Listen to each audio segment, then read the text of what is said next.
ತೆನೆಗೆ ತೆನೆಯ ಸಿಹಿ ಮುತ್ತು ಹೊಸ ಗಾಳಿ ಬೀಸುವಾಗ ಬೆವರ ಬೆಲೆ ನಮಗೆ ಗೊತ್ತು ತೆನೆ ತೂಗಿ ಆಡುವಾಗ. ಕೃಷಿ ಕಂಕಣ. ಸಮಗ್ರ ಕೃಷಿ ಪದ್ಧತಿಗಳ ಅಳವಡಿಕೆ ಕುರಿತ ವಿನೂತನ ಪ್ರಾಯೋಜಿತ ಸರಣಿ ಕಾರ್ಯಕ್ರಮ. ಈ ಕಾರ್ಯಕ್ರಮದ ಪ್ರಾಯೋಜಕರು ಕೃಷಿ ಇಲಾಖೆ, ಹಾಸನ. ಆಲಿಸಿ ಕೃಷಿ ಕಂಕಣ. ಪ್ರೀತಿಯ ಕೇಳುಗರೆ, ತಮ್ಮೆಲ್ಲರಿಗೂ ನಮಸ್ಕಾರ. ಇವತ್ತಿನ ಕಾರ್ಯಕ್ರಮಕ್ಕೆ ಸ್ವಾಗತ. ಇವತ್ತಿನ ಸಂಚಿಕೆಯಲ್ಲಿ ಕೇಂದ್ರ ಪುರಸ್ಕೃತ ವಿವಿಧ ಕೃಷಿ ಯೋಜನೆಗಳು ಈ ವಿಷಯಕ್ಕೆ ಸಂಬಂಧಪಟ್ಟ ಹಾಗೆ ಮಾತನಾಡ್ತಾ ಇದ್ದೇವೆ. ಭೂಮಿಯನ್ನು ಹದ ಮಾಡುವುದರಿಂದ ಹಿಡಿದು ನಮ್ಮ ಕೃಷಿಕರು ತಮ್ಮ ಉತ್ಪನ್ನಗಳನ್ನು ಮಾರುಕಟ್ಟೆಗೆ ಕೊಂಡೊಯ್ದು ಮಾರಾಟ ಮಾಡುವವರೆಗೆ ಏನೆಲ್ಲ ವಿವಿಧ ಚಟುವಟಿಕೆಗಳು ನಡೆಯುತ್ತೋ ಆ ಎಲ್ಲ ಚಟುವಟಿಕೆಗಳನ್ನು ಕೂಡ ಉತ್ತೇಜಿಸುವ ಸಲುವಾಗಿ ಹಾಗೂ ನಮ್ಮ ಕೃಷಿಕರಿಗೆ ನೆರವಾಗುವ ಸಲುವಾಗಿ ಕೃಷಿ ಇಲಾಖೆ ಅನೇಕ ಕಾರ್ಯಕ್ರಮಗಳನ್ನು ಯೋಜಿಸಿಕೊಂಡು ಅದನ್ನು ಅನುಷ್ಠಾನವನ್ನು ಮಾಡಿಕೊಂಡು ಬರ್ತಾ ಇದೆ. ಹೀಗೆ ಇರುವಂತಹ ಕಾರ್ಯಕ್ರಮಗಳ ಪೈಕಿ ಕೆಲವನ್ನು ಕೇಂದ್ರ ಸರ್ಕಾರ ಪ್ರೋತ್ಸಾಹವನ್ನು ನೀಡುತ್ತೆ, ಇನ್ನು ಕೆಲವು ಕಾರ್ಯಕ್ರಮಗಳನ್ನು ರಾಜ್ಯ ಸರ್ಕಾರ ಪ್ರೋತ್ಸಾಹವನ್ನು ಮಾಡುತ್ತೆ. ಈ ನಿಟ್ಟಿನಲ್ಲಿ ಈ ಕೇಂದ್ರ ಪುರಸ್ಕೃತ ಯೋಜನೆಗಳು ಯಾವ್ಯಾವು ಇದ್ದಾವೆ, ಅವುಗಳಿಂದ ನಮ್ಮ ಕೃಷಿಕರು ಹೇಗೆ ಅನುಕೂಲಗಳನ್ನು ಮಾಡಿಕೊಳ್ಳಬಹುದು ಅನ್ನುವಂಥ ವಿಚಾರಗಳನ್ನು ಇವತ್ತಿನ ಸಂಚಿಕೆಯಲ್ಲಿ ನಾವು ತಿಳಿದುಕೊಳ್ಳೋಣ. ಹೆಚ್ಚಿನ ಮಾಹಿತಿಯನ್ನು ಮಾಡಿಕೊಡಲಿಕ್ಕಾಗಿ ಇವತ್ತು ನಮ್ಮೊಂದಿಗೆ ಇದ್ದಾರೆ ಸಕಲೇಶಪುರದ ಕೃಷಿ ಇಲಾಖೆಯ ಉಪ ಕೃಷಿ ನಿರ್ದೇಶಕರಾದ BN ಪ್ರಭಾಕರ್ ಅವರು. ಸರ್, ತಮಗೆ ನಮಸ್ಕಾರ. ಕಾರ್ಯಕ್ರಮಕ್ಕೆ ನಮಸ್ಕಾರ. ಈ ಕೇಂದ್ರ ಪುರಸ್ಕೃತ ಯೋಜನೆಗಳು ಅಂತ ಹೇಳಿ ಸಾಮಾನ್ಯವಾಗಿ ನಮ್ಮ ರಾಜ್ಯ ಸರ್ಕಾರದಲ್ಲಿ ಕರೀತಾ ಇರ್ತೇವೆ ವಿವಿಧ ಇಲಾಖೆಗಳಲ್ಲಿ. ಕೇಂದ್ರ ಪುರಸ್ಕೃತ ಯೋಜನೆ ಅಂದರೆ ಏನು ಸರ್? ಈಗ ಕೇಂದ್ರದಲ್ಲಿ ಅಂದರೆ ನಮ್ಮದೇನು ಈ ಕೇಂದ್ರ ಸರ್ಕಾರ ಇದೆಯಾ, ಅಲ್ಲಿ ಕೃಷಿ ಮತ್ತು ರೈತ ಕಲ್ಯಾಣ ಸಚಿವಾಲಯ ಅಂತ ಒಂದು ವಿಭಾಗನೇ ಇದೆ, ಸಚಿವಾಲಯ ಇದೆ. ಆ ಸಚಿವಾಲಯದಿಂದ ಈ ಕೃಷಿಕರಿಗೋಸ್ಕರ ಮಾಡಿರ್ತಕ್ಕಂಥ ಯೋಜನೆಗಳು ಇರುತ್ತೆ. ಈ ಒಂದು ಯೋಜನೆ ಮುಖಾಂತರ ರೈತರಿಗೆ ಅವರಿಗೆ ಏನೆಲ್ಲ ಆ ಒಂದು ಲಭ್ಯತೆಗಳು ಬೇಕು, ಸಹಾಯಧನ ಬೇಕು, ಅವೆಲ್ಲವನ್ನೂ ಕೂಡ ಈ ಕೃಷಿ ಮತ್ತು ರೈತ ಕಲ್ಯಾಣ ಸಚಿವಾಲಯದಿಂದ ಅನುದಾನ ಆಯಾ ರಾಜ್ಯಗಳಿಗೆ ಬಿಡುಗಡೆ ಆಗ್ತಕ್ಕಂಥದ್ದಾಗುತ್ತೆ. ಆಯಾ ರಾಜ್ಯದಲ್ಲಿ ಕೆಲವೊಂದು ಬಾರಿ ಪೂರ್ಣ ಪ್ರಮಾಣದಲ್ಲಿ ಕೇಂದ್ರ ಸರ್ಕಾರದ ಅನುದಾನದಲ್ಲೇ ಅನುಷ್ಠಾನ ಮಾಡ್ತಕ್ಕಂಥದ್ದಾಗುತ್ತೆ. ಕೆಲವು ಸಂದರ್ಭದಲ್ಲಿ ಕೇಂದ್ರ ಮತ್ತು ರಾಜ್ಯ ಸರ್ಕಾರ ಅನುದಾನದ ಸಮನ್ವಯ ಸಾಧಿಸಿ ಇನ್ನೂ ಹೆಚ್ಚುವರಿ ಸಹಾಯಧನ ಬೇಕಾದಲ್ಲಿ ರಾಜ್ಯ ಸರ್ಕಾರನೂ ಕೂಡ ಅದಕ್ಕೆ ಪೂರಕವಾಗಿ ಸಹಾಯ ಮಾಡುತ್ತೆ. ಆ ಸಮನ್ವಯಗೊಳಿಸಿ ಈ ಕಾರ್ಯಕ್ರಮಗಳನ್ನು ಅನುಷ್ಠಾನ ಮಾಡ್ತಕ್ಕಂಥದ್ದು ನಿರಂತರವಾಗಿ ನಡೀತಾ ಇದೆ. ಬಹುತೇಕ ಹೆಚ್ಚಿನ ಅನುದಾನ ಕೇಂದ್ರ ಕೃಷಿ ಮತ್ತು ರೈತ ಕಲ್ಯಾಣ ಸಚಿವಾಲಯದಿಂದ ಬರ್ತಕ್ಕಂಥದ್ದಾಗುತ್ತೆ, ಉಳಿದಂಥದ್ದು ರಾಜ್ಯದಿಂದಲೂ ಕೂಡ ಬರ್ತಕ್ಕಂಥದ್ದಾಗುತ್ತೆ. ಸಾಮಾನ್ಯವಾಗಿ ನಮ್ಮ ಕೃಷಿ ಚಟುವಟಿಕೆ ಆರಂಭವಾಗ್ತಕ್ಕಂಥದ್ದು ಬಿತ್ತನೆಯ ಮೂಲಕ. ಅದಕ್ಕೂ ಮೊದಲು ನಾವು ಭೂಮಿ ಸಿದ್ಧತೆಯನ್ನು ಮಾಡಿಕೊಳ್ತೇವೆ. ಬಿತ್ತನೆ ಒಂದು ಪ್ರಧಾನವಾದಂತಹ ಒಂದು ಕೃಷಿ ಚಟುವಟಿಕೆ ಆಗಿರುತ್ತೆ. ಈ ನಿಟ್ಟಿನಲ್ಲಿ ಕೇಂದ್ರ ಪುರಸ್ಕೃತ ಯೋಜನೆಗಳಲ್ಲಿ ಈ ಬೀಜಗಳನ್ನು ಪೂರೈಕೆ ಮಾಡುವಂಥ ಒಂದು ಯೋಜನೆ ಇದೆ. ಏನು ಈ ಯೋಜನೆ, ಇಲ್ಲಿ ಯಾವ ತರಹದ ಬೀಜಗಳ ಪೂರೈಕೆ ಆಗುತ್ತೆ ಮತ್ತು ಇದಕ್ಕೆ ಕೇಂದ್ರ ಎಷ್ಟೆಲ್ಲ ಸಹಕಾರವನ್ನು ನೀಡುತ್ತೆ ಅನ್ನುವಂಥದ್ದನ್ನು ತಿಳಿಸ್ಕೊಡಿ. ಓಕೆ, ಈಗ ಆಲ್ರೆಡಿ ತಾವುಗಳೇ ತಿಳಿಸಿದಂತೆ ಕೃಷಿಯಲ್ಲಿ ಬೀಜಗಳಿಂದ ಹಿಡಿದು ಉಳುಮೆ ಮಾಡೋದ್ರಿಂದ ಹಿಡಿದು ವಿವಿಧ ಹಂತಗಳಲ್ಲಿ ಏನೆಲ್ಲ ಸೌಲಭ್ಯಗಳು ಬೇಕೋ ಆ ಸೌಲಭ್ಯಗಳಿಗೆ ಕೇಂದ್ರ ಸರ್ಕಾರದಿಂದ ಮತ್ತು ರಾಜ್ಯ ಸರ್ಕಾರದಿಂದ ಸಹಾಯಧನವನ್ನು ರೈತರಿಗೆ ಒದಗಿಸ್ತಕ್ಕಂಥದ್ದು ಮತ್ತು ಸಾಕಷ್ಟು ಉಪಕರಣಗಳು, ಪರಿಕರಗಳನ್ನು ಒದಗಿಸ್ತಕ್ಕಂಥದ್ದು ಬಂದಿದೆ. ಅದರಲ್ಲಿ ಪ್ರಮುಖವಾಗಿ ಬೀಜ ಒಂದು ಅತ್ಯಂತ ಉತ್ತಮವಾದಂತಹ ಒಂದು ಇಂಪಾರ್ಟೆಂಟು ಇನ್ಪುಟ್ ಆಗ್ತಕ್ಕಂಥದ್ದಾಗುತ್ತೆ. ಈ ಬಿತ್ತನೆ ಬೀಜ ನಾವು ಸರಿಯಾದ ಸಮಯದಲ್ಲಿ ಸಕಾಲದಲ್ಲಿ ರೈತರಿಗೆ ಗುಣಮಟ್ಟದ ಬೀಜಗಳನ್ನು ಒದಗಿಸ್ತಕ್ಕಂಥದ್ದು ಅತ್ಯಂತ ಒಂದು ಪ್ರಮುಖವಾದ ಧ್ಯೇಯ ನಮ್ಮ ಕೃಷಿ ಇಲಾಖೆದು. ಅದರಲ್ಲೂ ಕೇಂದ್ರ ಪುರಸ್ಕೃತ ಯೋಜನೆಗಳ ಮುಖಾಂತರ ಬೀಜಗಳ ಪೂರೈಕೆ ಯೋಜನೆ ಅಂತೇಳಿ ಇದರಲ್ಲಿ ಕೇಂದ್ರ ಸರ್ಕಾರ ಕೊಟ್ಟಿರ್ತಕ್ಕಂಥ ಅನುದಾನದಲ್ಲಿ ಏನು ಇತ್ತೀಚೆಗೆ ಬಿಡುಗಡೆ ಆಗಿರ್ತಕ್ಕಂಥ ಕೇಂದ್ರ ಸಾಮಾನ್ಯವಾಗಿ ಹಳೆ ತಳಿಗಳಿಗೆ ಹೆಚ್ಚಿನ ಪ್ರೋತ್ಸಾಹ ಮಾಡೋದಿಲ್ಲ.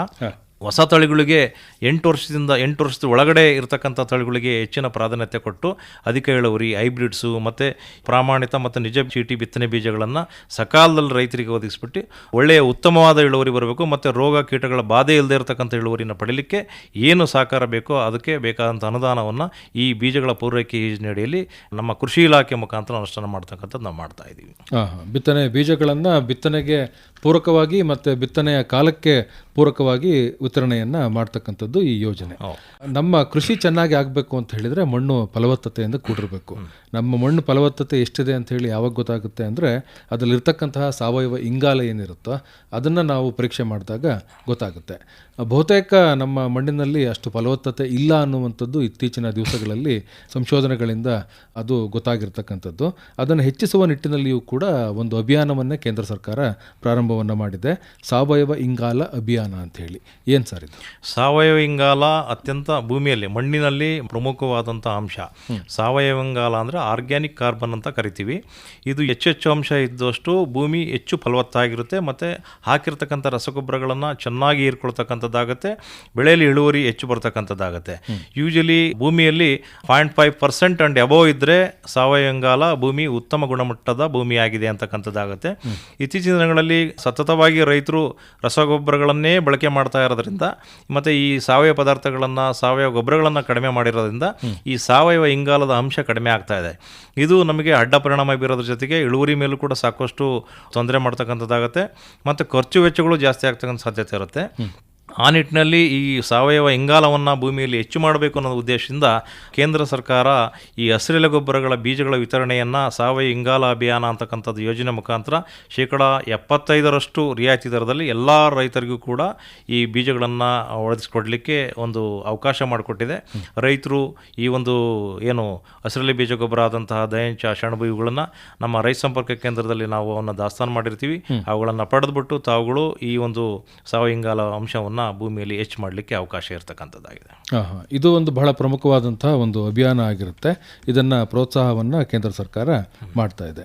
ಇನ್ನು ಇವತ್ತು ಯಾವ ಬೆಳೆ ಬೆಳೆದರೂ ಕೂಡ ಅಲ್ಲಿ ರೋಗ ಮತ್ತು ಕೀಟಗಳ ಬಾಧೆ ಹೆಚ್ಚಾಗಿ ಇರತಕ್ಕಂಥದ್ದು. ಪ್ರತಿಯೊಂದು ಬೆಳೆಗೂ ಕೂಡ ನಾವು ಇವತ್ತು ಸಿಂಪಡಣೆ ಮಾಡ್ತಕ್ಕಂಥ ಅನಿವಾರ್ಯತೆ ಸೃಷ್ಟಿಯಾಗಿದೆ. ಈ ನಿಟ್ಟಿನಲ್ಲಿ ಕೃಷಿಕರಿಗೆ ಸಹಾಯವಾಗಲಿ ಅನ್ನುವಂಥ ಉದ್ದೇಶದಿಂದ ಈ ಸಸ್ಯ ಸಂರಕ್ಷಕಗಳು ಏನಿದ್ದಾವೋ, ಅದು ರೋಗನಾಶಕ ಆಗಿರ್ಬೋದು, ಕೀಟನಾಶಕ ಆಗಿರ್ಬೋದು, ಅದನ್ನು ಪೂರೈಕೆ ಮಾಡ್ತಕ್ಕಂಥ ಒಂದು ಯೋಜನೆಯು ಕೂಡ ಇದೆ. ಈ ಯೋಜನೆ ಏನು ಮತ್ತು ಹೇಗೆ ಇದು ಕೆಲಸವನ್ನು ಮಾಡುತ್ತೆ? ಈಗ ಇತ್ತೀಚಿನ ದಿನಗಳಲ್ಲಿ ಏನು ಈಗ ಆಲ್ರೆಡಿ ಹೇಳಿದ್ವಿ, ಸಾವಯವ ಇಂಗಾಲ ಕಡಿಮೆ ಆಗಿದೆ ಮತ್ತು ಹೆಚ್ಚಿನ ಪ್ರಮಾಣದಲ್ಲಿ ರಸಗೊಬ್ಬರಗಳನ್ನು ಬಳಕೆ ಮಾಡ್ತಾ ಇರೋದ್ರಿಂದ ಬೆಳೆಗಳಲ್ಲಿ ಏನಾಗ್ತಾ ಇದೆ, ಈ ಕೀಟ ಮತ್ತು ರೋಗಗಳ ಬಾಧೆ ಹೆಚ್ಚು ಕಾಣ್ತಾ ಇದೆ. ಈ ಸಕಾಲದಲ್ಲಿ ನಾವು ಕೀಟ ಮತ್ತು ರೋಗಗಳನ್ನ ಹತೋಟಿ ಮಾಡ್ದ ಹೋದರೆ ಅವು ನಮಗೆ ಕನ್ಸಿಡರಬಲ್ ಅಂದರೆ ಒಂದು ಅತ್ಯಂತ ಹೆಚ್ಚು ಹಾನಿ ಮಾಡ್ತಕ್ಕಂಥದ್ದು ಮತ್ತು ನಮಗೆ ಲಾಭವನ್ನು ಕಡಿಮೆ ಮಾಡ್ತಕ್ಕಂಥ ಸಾಧ್ಯತೆ ಇರುತ್ತೆ.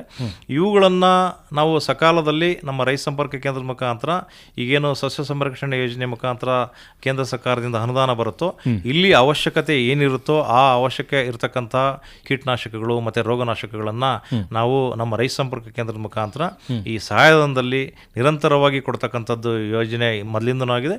ಈ ವರ್ಷನೂ ಕೂಡ ಈ ಯೋಜನೆ ಒಂದು ಮುಂದುವರಿತಕ್ಕಂಥದ್ದು. ಅದೇ ರೀತಿ ಈಗ ಅಟ್ ಪ್ರೆಸೆಂಟ್ ಸಿಚುವೇಷನಲ್ಲಿ ಬಿಳಿ ಸುಳಿ ರೋಗ ಇಲ್ಲಿ ಮುಸ್ಕಿನ ಜೋಳದಲ್ಲಿ ಅತ್ಯಂತ ಹೆಚ್ಚು ಕಾಣಿಸ್ತಾ ಇದೆ. ಈ ನಿಟ್ಟಿನಲ್ಲಿ ನಾವು ಮೆಟಲಾಕ್ಸಿಲ್ ಮತ್ತು ಮ್ಯಾಂಕೋಜೆಬ್ಬು ಅದನ್ನು ಕಾಂಬಿನೇಷನ್ ಇರತಕ್ಕಂಥ ರಾಸಾಯನಿಕಗಳನ್ನು ನಾವು ನಮ್ಮ ಕೃಷಿ ಇಲಾಖೆ ರೈತ ಸಂಪರ್ಕ ಕೇಂದ್ರದ ಮುಖಾಂತರ ಸಬ್ಸಿಡಿ ದರದಲ್ಲಿ ಈಗ ಆಲ್ರೆಡಿ ನಾವು ದಾಸ್ತಾನು ಮಾಡಿದ್ದೀವಿ. ರೈತರು ಇವನ್ನ ಸಕಾಲದಲ್ಲಿ ಪಡೆದುಬಿಟ್ಟು ಆ ರೋಗ ಬರೋಕ್ಕಿಂತ ಪೂರ್ವದಲ್ಲೇ, ಯಾಕೆಂದರೆ ಈಗ ಆಲ್ರೆಡಿ ಇದು ಕಂಟಿನ್ಯೂಡ್ ಇಲ್ಲಿ ಆಲ್ರೆಡಿ ಎಂಡಮಿಕ್ ಆಗಿರೋದ್ರಿಂದ ಸತತವಾಗಿ ರೋಗ ಬರ್ತಾ ಇರೋದ್ರಿಂದ ಈ ಒಂದು ಕೀಟನಾಶಕಗಳನ್ನು, ರೋಗನಾಶಕಗಳನ್ನು ಬಳಕೆ ಮಾಡಿಕೊಂಡು ರೈತರು ಹತೋಟಿ ಮಾಡಿದ್ದೇ ಆದಲ್ಲಿ ಒಳ್ಳೆಯ ಇಳುವರಿನೂ ಕೂಡ ಪಡೀಲಿಕ್ಕೆ ಸಾಧ್ಯತೆ ಇದೆ. ಈ ರೋಗ ಮತ್ತು ಕೀಟಗಳನ್ನು ಬೀಜೋಪಚಾರ ಮಾಡುವ ಮೂಲಕವೂ ಕೂಡ ನಾವು ತಡಿಬಹುದು ಅನ್ನುವಂಥದ್ದು ಈಗಾಗಲೇ ಗೊತ್ತಾಗಿರ್ತಕ್ಕಂಥದ್ದು. ಬೀಜೋಪಚಾರಕ್ಕೂ ಕೂಡ ಇಲ್ಲಿ ಅವಕಾಶ ಇದೆ. ಎಸ್ ಇದೆ. ಈಗೇನು ಸಸ್ಯ ಸಂರಕ್ಷಣಾ ಯೋಜನೆ ಕೇಂದ್ರ ಪ್ರಸ್ತುತ ಯೋಜನೆಯಲ್ಲಿ ಕೀಟನಾಶಕಗಳನ್ನು ಮೊದಲ ಆದ್ಯತೆಯಲ್ಲಿ ಕೊಡೋದಿಲ್ಲ. ಜೈವಿಕ ಪೀಡನಾಶಕಗಳು ಮತ್ತು ಜೈವಿಕ ನಿಯಂತ್ರಣ ಕಾರಕಗಳನ್ನು ಹೆಚ್ಚು ಆದ್ಯತೆ ಕೊಡ್ತಕ್ಕಂಥದ್ದು ಮಾಡ್ತಾರೆ. ಯಾಕೆಂದರೆ ರಾಸಾಯನಿಕಗಳನ್ನು ಹೆಚ್ಚು ಹೆಚ್ಚು ಬಳಕೆ ಮಾಡಿದ್ರೆ ಮನುಷ್ಯನ ಆಹಾರದಲ್ಲಿ ಈ ರಾಸಾಯನಿಕಗಳು ಬಂದ್ಬಿಟ್ಟು ಅಡ್ಡ ಪರಿಣಾಮ ಬೀರುತ್ತೆ ಅನ್ನೋ ಕಾರಣಕ್ಕೆ ಮತ್ತು ನೈಸರ್ಗಿಕವಾಗಿ ಕೂಡ ಅದು ಉತ್ತಮವಾಗಿ ಇಲ್ಲದೆ ಇರೋದ್ರಿಂದ ಮೊದಲನೇದಾಗಿ ಜೈವಿಕ ಪೀಡನಾಶಕಗಳು ಮತ್ತು ಜೈವಿಕ ನಿಯಂತ್ರಣ ಕಾರಕಗಳಾದಂಥ ಟ್ರೈಕೋಡರ್ಮಾ, ಸೂಡೋಮೋನಾಸ್ ಇಂಥವನ್ನ ಮೊದಲ ಆದ್ಯತೆಯಲ್ಲಿ ಕೊಡ್ತಕ್ಕಂಥದ್ದು ಮಾಡ್ತಾರೆ. ಇವನ್ನು ಕೂಡ ನಮ್ಮ ರೈತ ಸಂಪರ್ಕ ಕೇಂದ್ರದಲ್ಲಿ ನಾವು ದಾಸ್ತಾನೀಕರಿಸಿರ್ತೀವಿ. ಇವುಗಳನ್ನು ಕೂಡ ರೈತರು ಪಡೆದುಬಿಟ್ಟು ಅದನ್ನು ಸರಿಯಾದ ವಿಧಾನದಲ್ಲಿ ಬಳಸ್ತಕ್ಕಂಥದ್ದು ಮಾಡಿದರೆ ಡೆಫಿನೆಟ್ಲಿ ಈ ಕೀಟ ಮತ್ತು ರೋಗಗಳ ಬಾಧೆಯನ್ನು ಮೊದಲ ಹಂತದಲ್ಲಿ ಭಾಳ ಪರಿಣಾಮಕಾರಿಯಾಗಿ ಯಾವುದೇ ಅಡ್ಡ ಪರಿಣಾಮ ಇಲ್ಲದಲೇ ಹತೋಟಿ ಮಾಡಲಿಕ್ಕೆ ಸಾಧ್ಯತೆ ಇರುತ್ತೆ.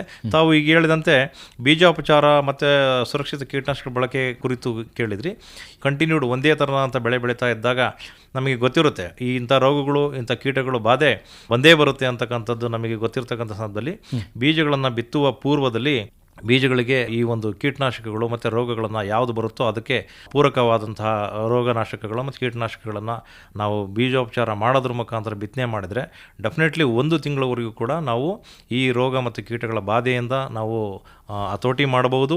ಜೊತೆಗೆ ಈಗ ಅದನ್ನೇ ನಾವು ಫೀಲ್ಡಲ್ಲಿ ಮಾಡುವಾಗ ಆ ಒಂದು ಪ್ರಮಾಣ ಕೀಟನಾಶಕ ಆಗಲಿ ರೋಗನಾಶಕಗಳ ಪೀಡನಾಶಕಗಳ ಬಳಕೆ ಹೆಚ್ಚಾಗುತ್ತೆ.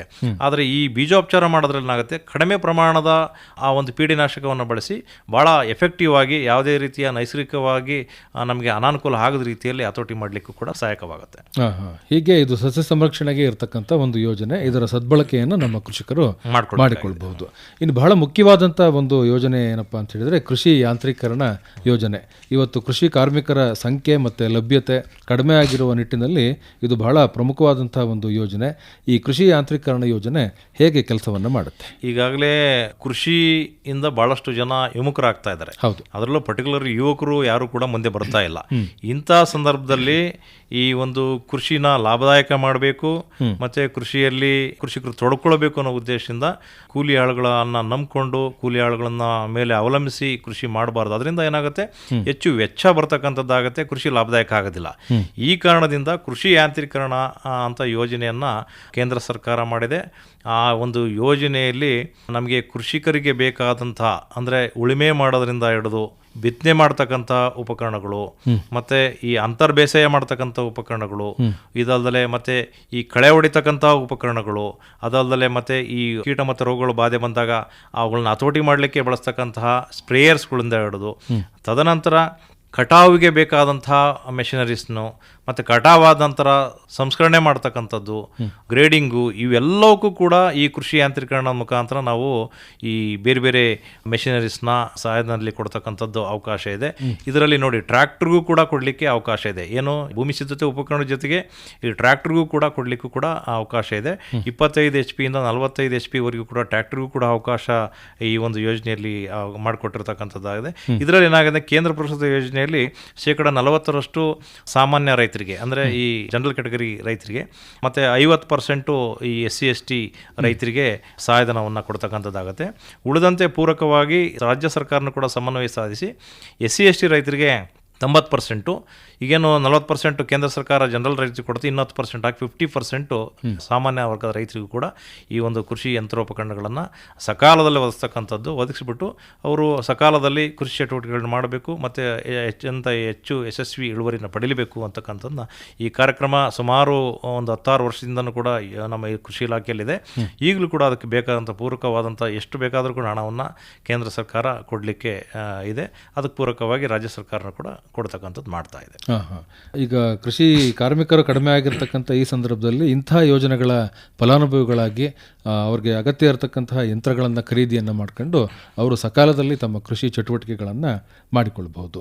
ಇನ್ನು ನೀರಾವರಿಗೂ ಕೂಡ ಆದ್ಯತೆಯನ್ನು ನೀಡಿ ಈ ಸೂಕ್ಷ್ಮ ನೀರಾವರಿ ಯೋಜನೆ ಅನ್ನುವಂಥದ್ದನ್ನು ಜಾರಿಗೆ ತಂದಿರತಕ್ಕಂಥದ್ದು. ಏನು ಸರ್ ಇದು ಸೂಕ್ಷ್ಮ ನೀರಾವರಿ? ನಮಗೆ ಗೊತ್ತಿದೆ, ಈಗ ಲಭ್ಯ ಇರುವ ಕಡಿಮೆ ನೀರನ್ನು ಭಾಳ ಪರಿಣಾಮಕಾರಿಯಾಗಿ ಉಪಯುಕ್ತ ಜಾಸ್ತಿ ಮಾಡ್ಕೊಳ್ತಕ್ಕಂಥದ್ದು, ಅಂದರೆ ಅದು ವಾಟರ್ ಯೂಸ್ ಎಫಿಷಿಯನ್ಸಿನ ಹೆಚ್ಚು ಮಾಡ್ತಕ್ಕಂಥ ಉದ್ದೇಶದಿಂದ. ಆಮೇಲೆ ನಮ್ಮ ಕರ್ನಾಟಕ ಮೇಜರ್ ಆಗಿ ಮಳೆ ಆಶ್ರಿತ ಪ್ರದೇಶ ಆಗಿದೆ. ಈಗೇನು ಈ ಕೃಷಿ ಹೊಂಡದಲ್ಲಿ ಆಗಲಿ ಅಥವಾ ಕೆರೆಗಳಲ್ಲಾಗಲಿ ಅಥವಾ ಆ ಬೋರ್ವೆಲ್ಗಳಲ್ಲಿ ಲಭ್ಯವಿರತಕ್ಕಂಥ ನೀರನ್ನ ಭಾಳ ಪರಿಣಾಮಕಾರಿಯಾಗಿ ಮತ್ತು ಅತ್ಯಂತ ಉಪಯುಕ್ತತೆಯಿಂದ ನಾವು ಬಳಸ್ಕೊಳ್ತಕ್ಕಂಥದ್ದು ಭಾಳ ಪ್ರಮುಖವಾಗಿದೆ. ಇಂಥ ಸಂದರ್ಭದಲ್ಲಿ ನಾವು ನೀರನ್ನು ನೀರಿನ ಮುಖಾಂತರ ಮಾಡ್ತಕ್ಕಂಥ ಸಂದರ್ಭದಲ್ಲಿ ನೀರಿನ ಸದ್ಬಳಕೆ ಆಗೋದಿಲ್ಲ, ಹೆಚ್ಚು ನೀರು ಪೋಲಾಗ್ತಕ್ಕಂಥದ್ದಾಗತ್ತೆ. ಈ ನೀರಿನ ಸದ್ಬಳಕೆ ಹೆಚ್ಚು ಮಾಡಬೇಕು ಮತ್ತು ನೀರಾವರಿ ಏರಿಯಾನ ಹೆಚ್ಚು ಮಾಡಬೇಕು ಅನ್ನೋ ಉದ್ದೇಶದಿಂದ ಈ ಸೂಕ್ಷ್ಮ ನೀರಾವರಿ ಯೋಜನೆ ಅಂತೇಳಿ ಕೇಂದ್ರ ಸರ್ಕಾರ ಸ್ಥಾಪನೆ ಮಾಡಿದೆ. ಆ ಯೋಜನೆ ಮುಖಾಂತರ ಸ್ಪ್ರಿಂಕ್ಲರ್ಸು ಮತ್ತು ಜೆಟ್ಟು ಇವುಗಳನ್ನು ಕೃಷಿ ಇಲಾಖೆ ಮುಖಾಂತರ ಕೊಡ್ತಕ್ಕಂಥದ್ದು ಮಾಡುತ್ತೆ. ಬಹುತೇಕ ಎಲ್ಲ ಬೆಳೆಗಳಿಗೂ ಕೃಷಿ ಬೆಳೆಗಳು ಮತ್ತು ಇವನ್ನು ನಮ್ಮ ತೋಟಗಾರಿಕೆ ಇಲಾಖೆಯಲ್ಲೂ ಕೂಡ ಈ ಯೋಜನೆ ಇದೆ. ಕೃಷಿ ಇಲಾಖೆಯಲ್ಲಿ ನಾವು ಸ್ಪ್ರಿಂಕ್ಲರ್ ಸೆಟ್ಸ್ನ ಕೊಡ್ತಕ್ಕಂಥದ್ದು ಮಾಡ್ತೀವಿ. ನಮ್ಮ ಇಲ್ಲಿ ಹಾಸನ ಜಿಲ್ಲೆಯಲ್ಲಿ ಬರ್ತಕ್ಕಂಥ ಪ್ರಮುಖವಾದ ಬೆಳೆಗಳಿಗೆ ಸ್ಪ್ರಿಂಕ್ಲರ್ ಸೆಟ್ ಕೊಡ್ತೀವಿ. ಅದೇ ಕಬ್ಬು ಮತ್ತು ಹತ್ತಿ ಅಂಥವಕ್ಕೆ ಡ್ರಿಪ್ ಇರಿಗೇಷನ್ ಕೊಡಲಿಕ್ಕೂ ಕೂಡ ಅವಕಾಶ ಇದೆ. ಇದ್ರ ಮುಖಾಂತರ ಏನಾಗುತ್ತೆ ಅಂತಂದರೆ, ನಾವು ಸೂಕ್ಷ್ಮ ನೀರಾವರಿ ಯೋಜನೆಯನ್ನು ಅಳವಡಿಸ್ಕೊಂಡಿದ್ದೇ ಆಗಲಿ, 1 ಎಕರೆ ನೀರನ್ನ ಹಾಯಿ ನೀರಿನಲ್ಲಿ ಮಾಡ್ತಕ್ಕಂಥದ್ದು ಮಾಡೋ ಪದ್ಧತಿಯಲ್ಲಿ 5 ಎಕರೆವಷ್ಟು ನಾವು ಏರಿಯಾನ ನೀರಾವರಿ ಮಾಡಲಿಕ್ಕೆ ಸಾಧ್ಯತೆ ಇದೆ. ಇದು ಒಂದು ನೀರಿನ ಉಪಯುಕ್ತತೆ ಜಾಸ್ತಿ ಮಾಡೋದ್ರ ಜೊತೆಗೆ ನಾವು ಕೊಟ್ಟಿರ್ತಕ್ಕಂತಹ ಪರಿಕರಗಳು, ಅದರಲ್ಲೂ ಕೂಡ ರಸಗೊಬ್ಬರ ಅಂಥವನ್ನ ಭಾಳ ಪರಿಣಾಮಕಾರಿಯಾಗಿ ಉಪಯೋಗ ಮಾಡ್ಕೊಳ್ಳೋಕ್ಕೂ ಅನುಕೂಲ ಆಗುತ್ತೆ. ಆ ನೀರಿನಲ್ಲಿ ಕೊಟ್ಟಾಗ ಒಂದು ಪರಿಕರಗಳು ಪೋಲಾಗ್ತಕ್ಕಂಥ ಸಾಧ್ಯತೆ ಇರುತ್ತೆ. ಇದರಲ್ಲಿ ಎಷ್ಟು ಬೇಕೋ ಅಷ್ಟು ಹದವಾಗಿ ನೀರನ್ನು ಕೊಡ್ತಕ್ಕಂಥದ್ದು ಮಾಡೋದ್ರಿಂದ ಏನಾಗುತ್ತೆ, ಬೆಳೆಗಳು ಕೂಡ ಒಳ್ಳೆಯ ಸಮೃದ್ಧಿಯಾಗಿ ಬರುತ್ತೆ ಮತ್ತು ಆಗಿರ್ತಕ್ಕಂಥ ಪೋಷಕಾಂಶಗಳು ಪೋಲಾಗೋರ ಜೊತೆಗೆ ನಮಗೆ ಈ ನೀರು ಮಾಲಿನ್ಯ ಮಾಡ್ತಕ್ಕಂಥದ್ದು ಮತ್ತು ಭೂಮಿ ಮಾಲಿನ್ಯ ಮಾಡ್ತಕ್ಕಂಥದ್ದು ಇವೆಲ್ಲವನ್ನು ತಡೆಗಟ್ಟಬಹುದು. ಈ ಸೂಕ್ಷ್ಮ ನೀರಾವರಿ ಯೋಜನೆ ಅತ್ಯಂತ ಪ್ರಮುಖವಾದ ಯೋಜನೆ. ಇದರಲ್ಲಿ ಕೇಂದ್ರ ಸರ್ಕಾರ ಇತರ ರೈತರಿಗೆ 27% ಮತ್ತು ಈ SC ST ಅವರಿಗೆ 33% ಕೊಡ್ತಕ್ಕಂಥದ್ದು ಮಾಡುತ್ತೆ. ಇದಕ್ಕೆ ಬೇಕಾದಂಥ ಪೂರಕ ಒಂದು ಒಂದು ಅನುದಾನವನ್ನು ರಾಜ್ಯ ಸರ್ಕಾರನೂ ಕೂಡ ಕೊಟ್ಬಿಟ್ಟು ಎಲ್ಲ ವರ್ಗದ ರೈತರಿಗೂ ಕೂಡ 90% ರಿಯಾಯಿತಿ ದರದಲ್ಲಿ ಈ ಒಂದು ಸ್ಪ್ರಿಂಕ್ಲರ್ಸ್ ಉಪಕರಣಗಳನ್ನು ರೈತರಿಗೆ ಒದಗಿಸ್ತಕ್ಕಂಥದ್ದು ನಮ್ಮ ಕೃಷಿ ಇಲಾಖೆ ರೈತ ಸಂಪರ್ಕ ಕೇಂದ್ರ ಮುಖಾಂತರ ನಿರಂತರವಾಗಿ ಮಾಡ್ತಾ ಇದ್ದೀವಿ. ಭಾಳ ಒಳ್ಳೆಯ ಕಾರ್ಯಕ್ರಮ. ಇಂಥ ಕಾರ್ಯಕ್ರಮ ಇರೋದ್ರಿಂದ ಡೆಫಿನೆಟ್ಲಿ ನಮ್ಮ ಉತ್ಪಾದನೆಯನ್ನು ಕೂಡ ಹೆಚ್ಚು ಮಾಡ್ಬೋದು, ಜೊತೆಗೆ ಗುಣಮಟ್ಟದ ಉತ್ಪಾದನೆಯನ್ನು ಕೂಡ ಪಡೀಲಿಕ್ಕೆ ಅತ್ಯಂತ ಉಪಯೋಗ ಆಗಿರ್ತಕ್ಕಂಥದ್ದಾಗಿದೆ. ಹೀಗೆ ಈ ನೀರಾವರಿಗೆ ಸಂಬಂಧಪಟ್ಟ ಹಾಗೆ ಇದೊಂದು ಬಹಳ ಪ್ರಮುಖವಾದಂತಹ ಕಾರ್ಯಕ್ರಮ ಆಗಿರುತ್ತೆ. ನಮ್ಮ ಬೆಳೆಗಳಿಗೆ ಅನುಗುಣವಾಗಿ ಸೂಕ್ಷ್ಮ ನೀರಾವರಿ ಯೋಜನೆಯನ್ನು ಅಳವಡಿಕೆಯನ್ನು ಮಾಡಿಕೊಂಡು ಅವರು ಅದರಿಂದ ಅನುಕೂಲ. ಇದರಲ್ಲಿ ಏನು ಅಂದರೆ ನಾವು ಒಟ್ಟು ಮ್ಯಾಕ್ಸಿಮಮ್ 2 ಹೆಕ್ಟರ್ವರೆಗೂ ಕೂಡ 90% ಸಬ್ಸಿಡಿ ಕೊಡ್ತಕ್ಕಂಥದ್ದಿದೆ. 2 ಹೆಕ್ಟರ್ ಮೇಲೆ ಹೋದಂಥ ನನ್ನ ಸಂದರ್ಭದಲ್ಲಿ 45% ಮಾತ್ರ ಸಬ್ಸಿಡಿ ಕೊಡ್ತಕ್ಕಂಥದ್ದಾಗಿದೆ. ರೈತರು ಅಪ್ ಟು 2 ಹೆಕ್ಟರ್ ಅಂದರೆ 5 ಎಕರೆವರೆಗೂ ಕೂಡ ಒಂದು 90% ಸಬ್ಸಿಡಿಯಲ್ಲಿ ಈ ಸ್ಪ್ರಿಂಕ್ಲರ್ ಸೆಟ್ನ ತಗೊಳ್ಳಿಕ್ಕೆ ಅವಕಾಶ ರೈತರಿಗಿದೆ. ರೈತರು ಹತ್ತಿರದ ರೈತ ಸಂಪರ್ಕ ಕೇಂದ್ರಕ್ಕೆ ಹೋಗಿಬಿಟ್ಟು ಅರ್ಜಿ ಹಾಕಿದಲ್ಲಿ ಅರ್ಜಿ ಮತ್ತು ಪಾಣಿ, Aadhaar card, bank passbook xerox ಮತ್ತು ಈ ನೀರಿನ ಸೌಲಭ್ಯ ಇರ್ತಕ್ಕಂಥ ಕೊಳವೆ ಬಾವಿ ಇರ್ತಕ್ಕಂಥದ್ದು ಅಥವಾ ಕೃಷಿ ಹೊಂಡ ಇರ್ತಕ್ಕಂಥದ್ರ ಬಂದ ಒಂದು ದೃಢೀಕರಣ ಕೊಟ್ಟಿದ್ದೆ. ಅದರಲ್ಲಿ ಕೂಡಲೇ 90% ಸಬ್ಸಿಡಿಯಲ್ಲಿ ಈ ಒಂದು ಉಪಕರಣವನ್ನು ರೈತರು ಪಡೀತಕ್ಕಂಥದ್ದಕ್ಕೆ ಸಾಧ್ಯತೆ ಇದೆ.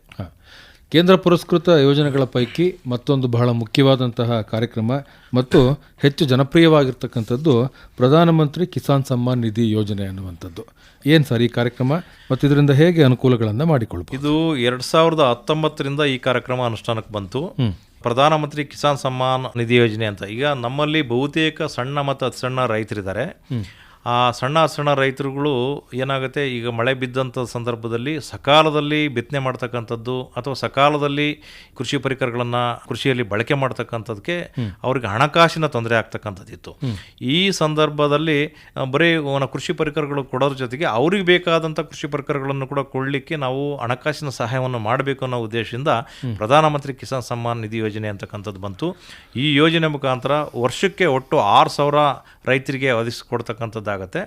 4 ತಿಂಗಳಿಗೊಮ್ಮೆ 2,000 ಅಂತೆ ರೈತರಿಗೆ ನೇರವಾಗಿ DBT ಮುಖಾಂತರ ನೇರ ನಗದು ವರ್ಗಾವಣೆ ಮಾಡೋದ್ರ ಮುಖಾಂತರ ರೈತರಿಗೆ ಈ ಅಕೌಂಟಿಗೆ ನಾವು ಕಳಿಸ್ತಕ್ಕಂಥದ್ದು ಮಾಡ್ತೀವಿ. ಅವರ ಹಣವನ್ನು ಈ ಕೃಷಿ ಪರಿಕರಗಳನ್ನು ಸಕಾಲದಲ್ಲಿ ಖರೀದಿ ಮಾಡಲಿಕ್ಕೆ ಮತ್ತು ಸಕಾಲದ ಕೃಷಿ ಚಟುವಟಿಕೆಗಳನ್ನ ಹಮ್ಮಿಕೊಳ್ಳಲಿಕ್ಕೆ ಈ ಹಣವನ್ನು ಉಪಯೋಗ ಮಾಡಿಕೊಡ್ತಕ್ಕಂಥದ್ದು ಮಾಡಿದೆ. ಇದರಿಂದ ಭಾಳಷ್ಟು ರೈತರಿಗೆ ಅನುಕೂಲ ಆಗಿದೆ. ಸುಮಾರು ಕೋಟಿಗಟ್ಟಲೆ ರೈತರಿಗೆ ಇದು ಒಂದು ನಿರಂತರವಾಗಿ ನಾವು ಕೊಡ್ತಾ ಇದ್ದೀವಿ. ಅದು ಭಾಳಷ್ಟು ಉಪಯೋಗ ಕೂಡ ಆಗಿದೆ ರೈತರಿಗೆ. ಇದಿಷ್ಟು PM ಕಿಸಾನ್ ಯೋಜನೆಗೆ ಸಂಬಂಧಪಟ್ಟಂತಹ ವಿಚಾರಗಳು.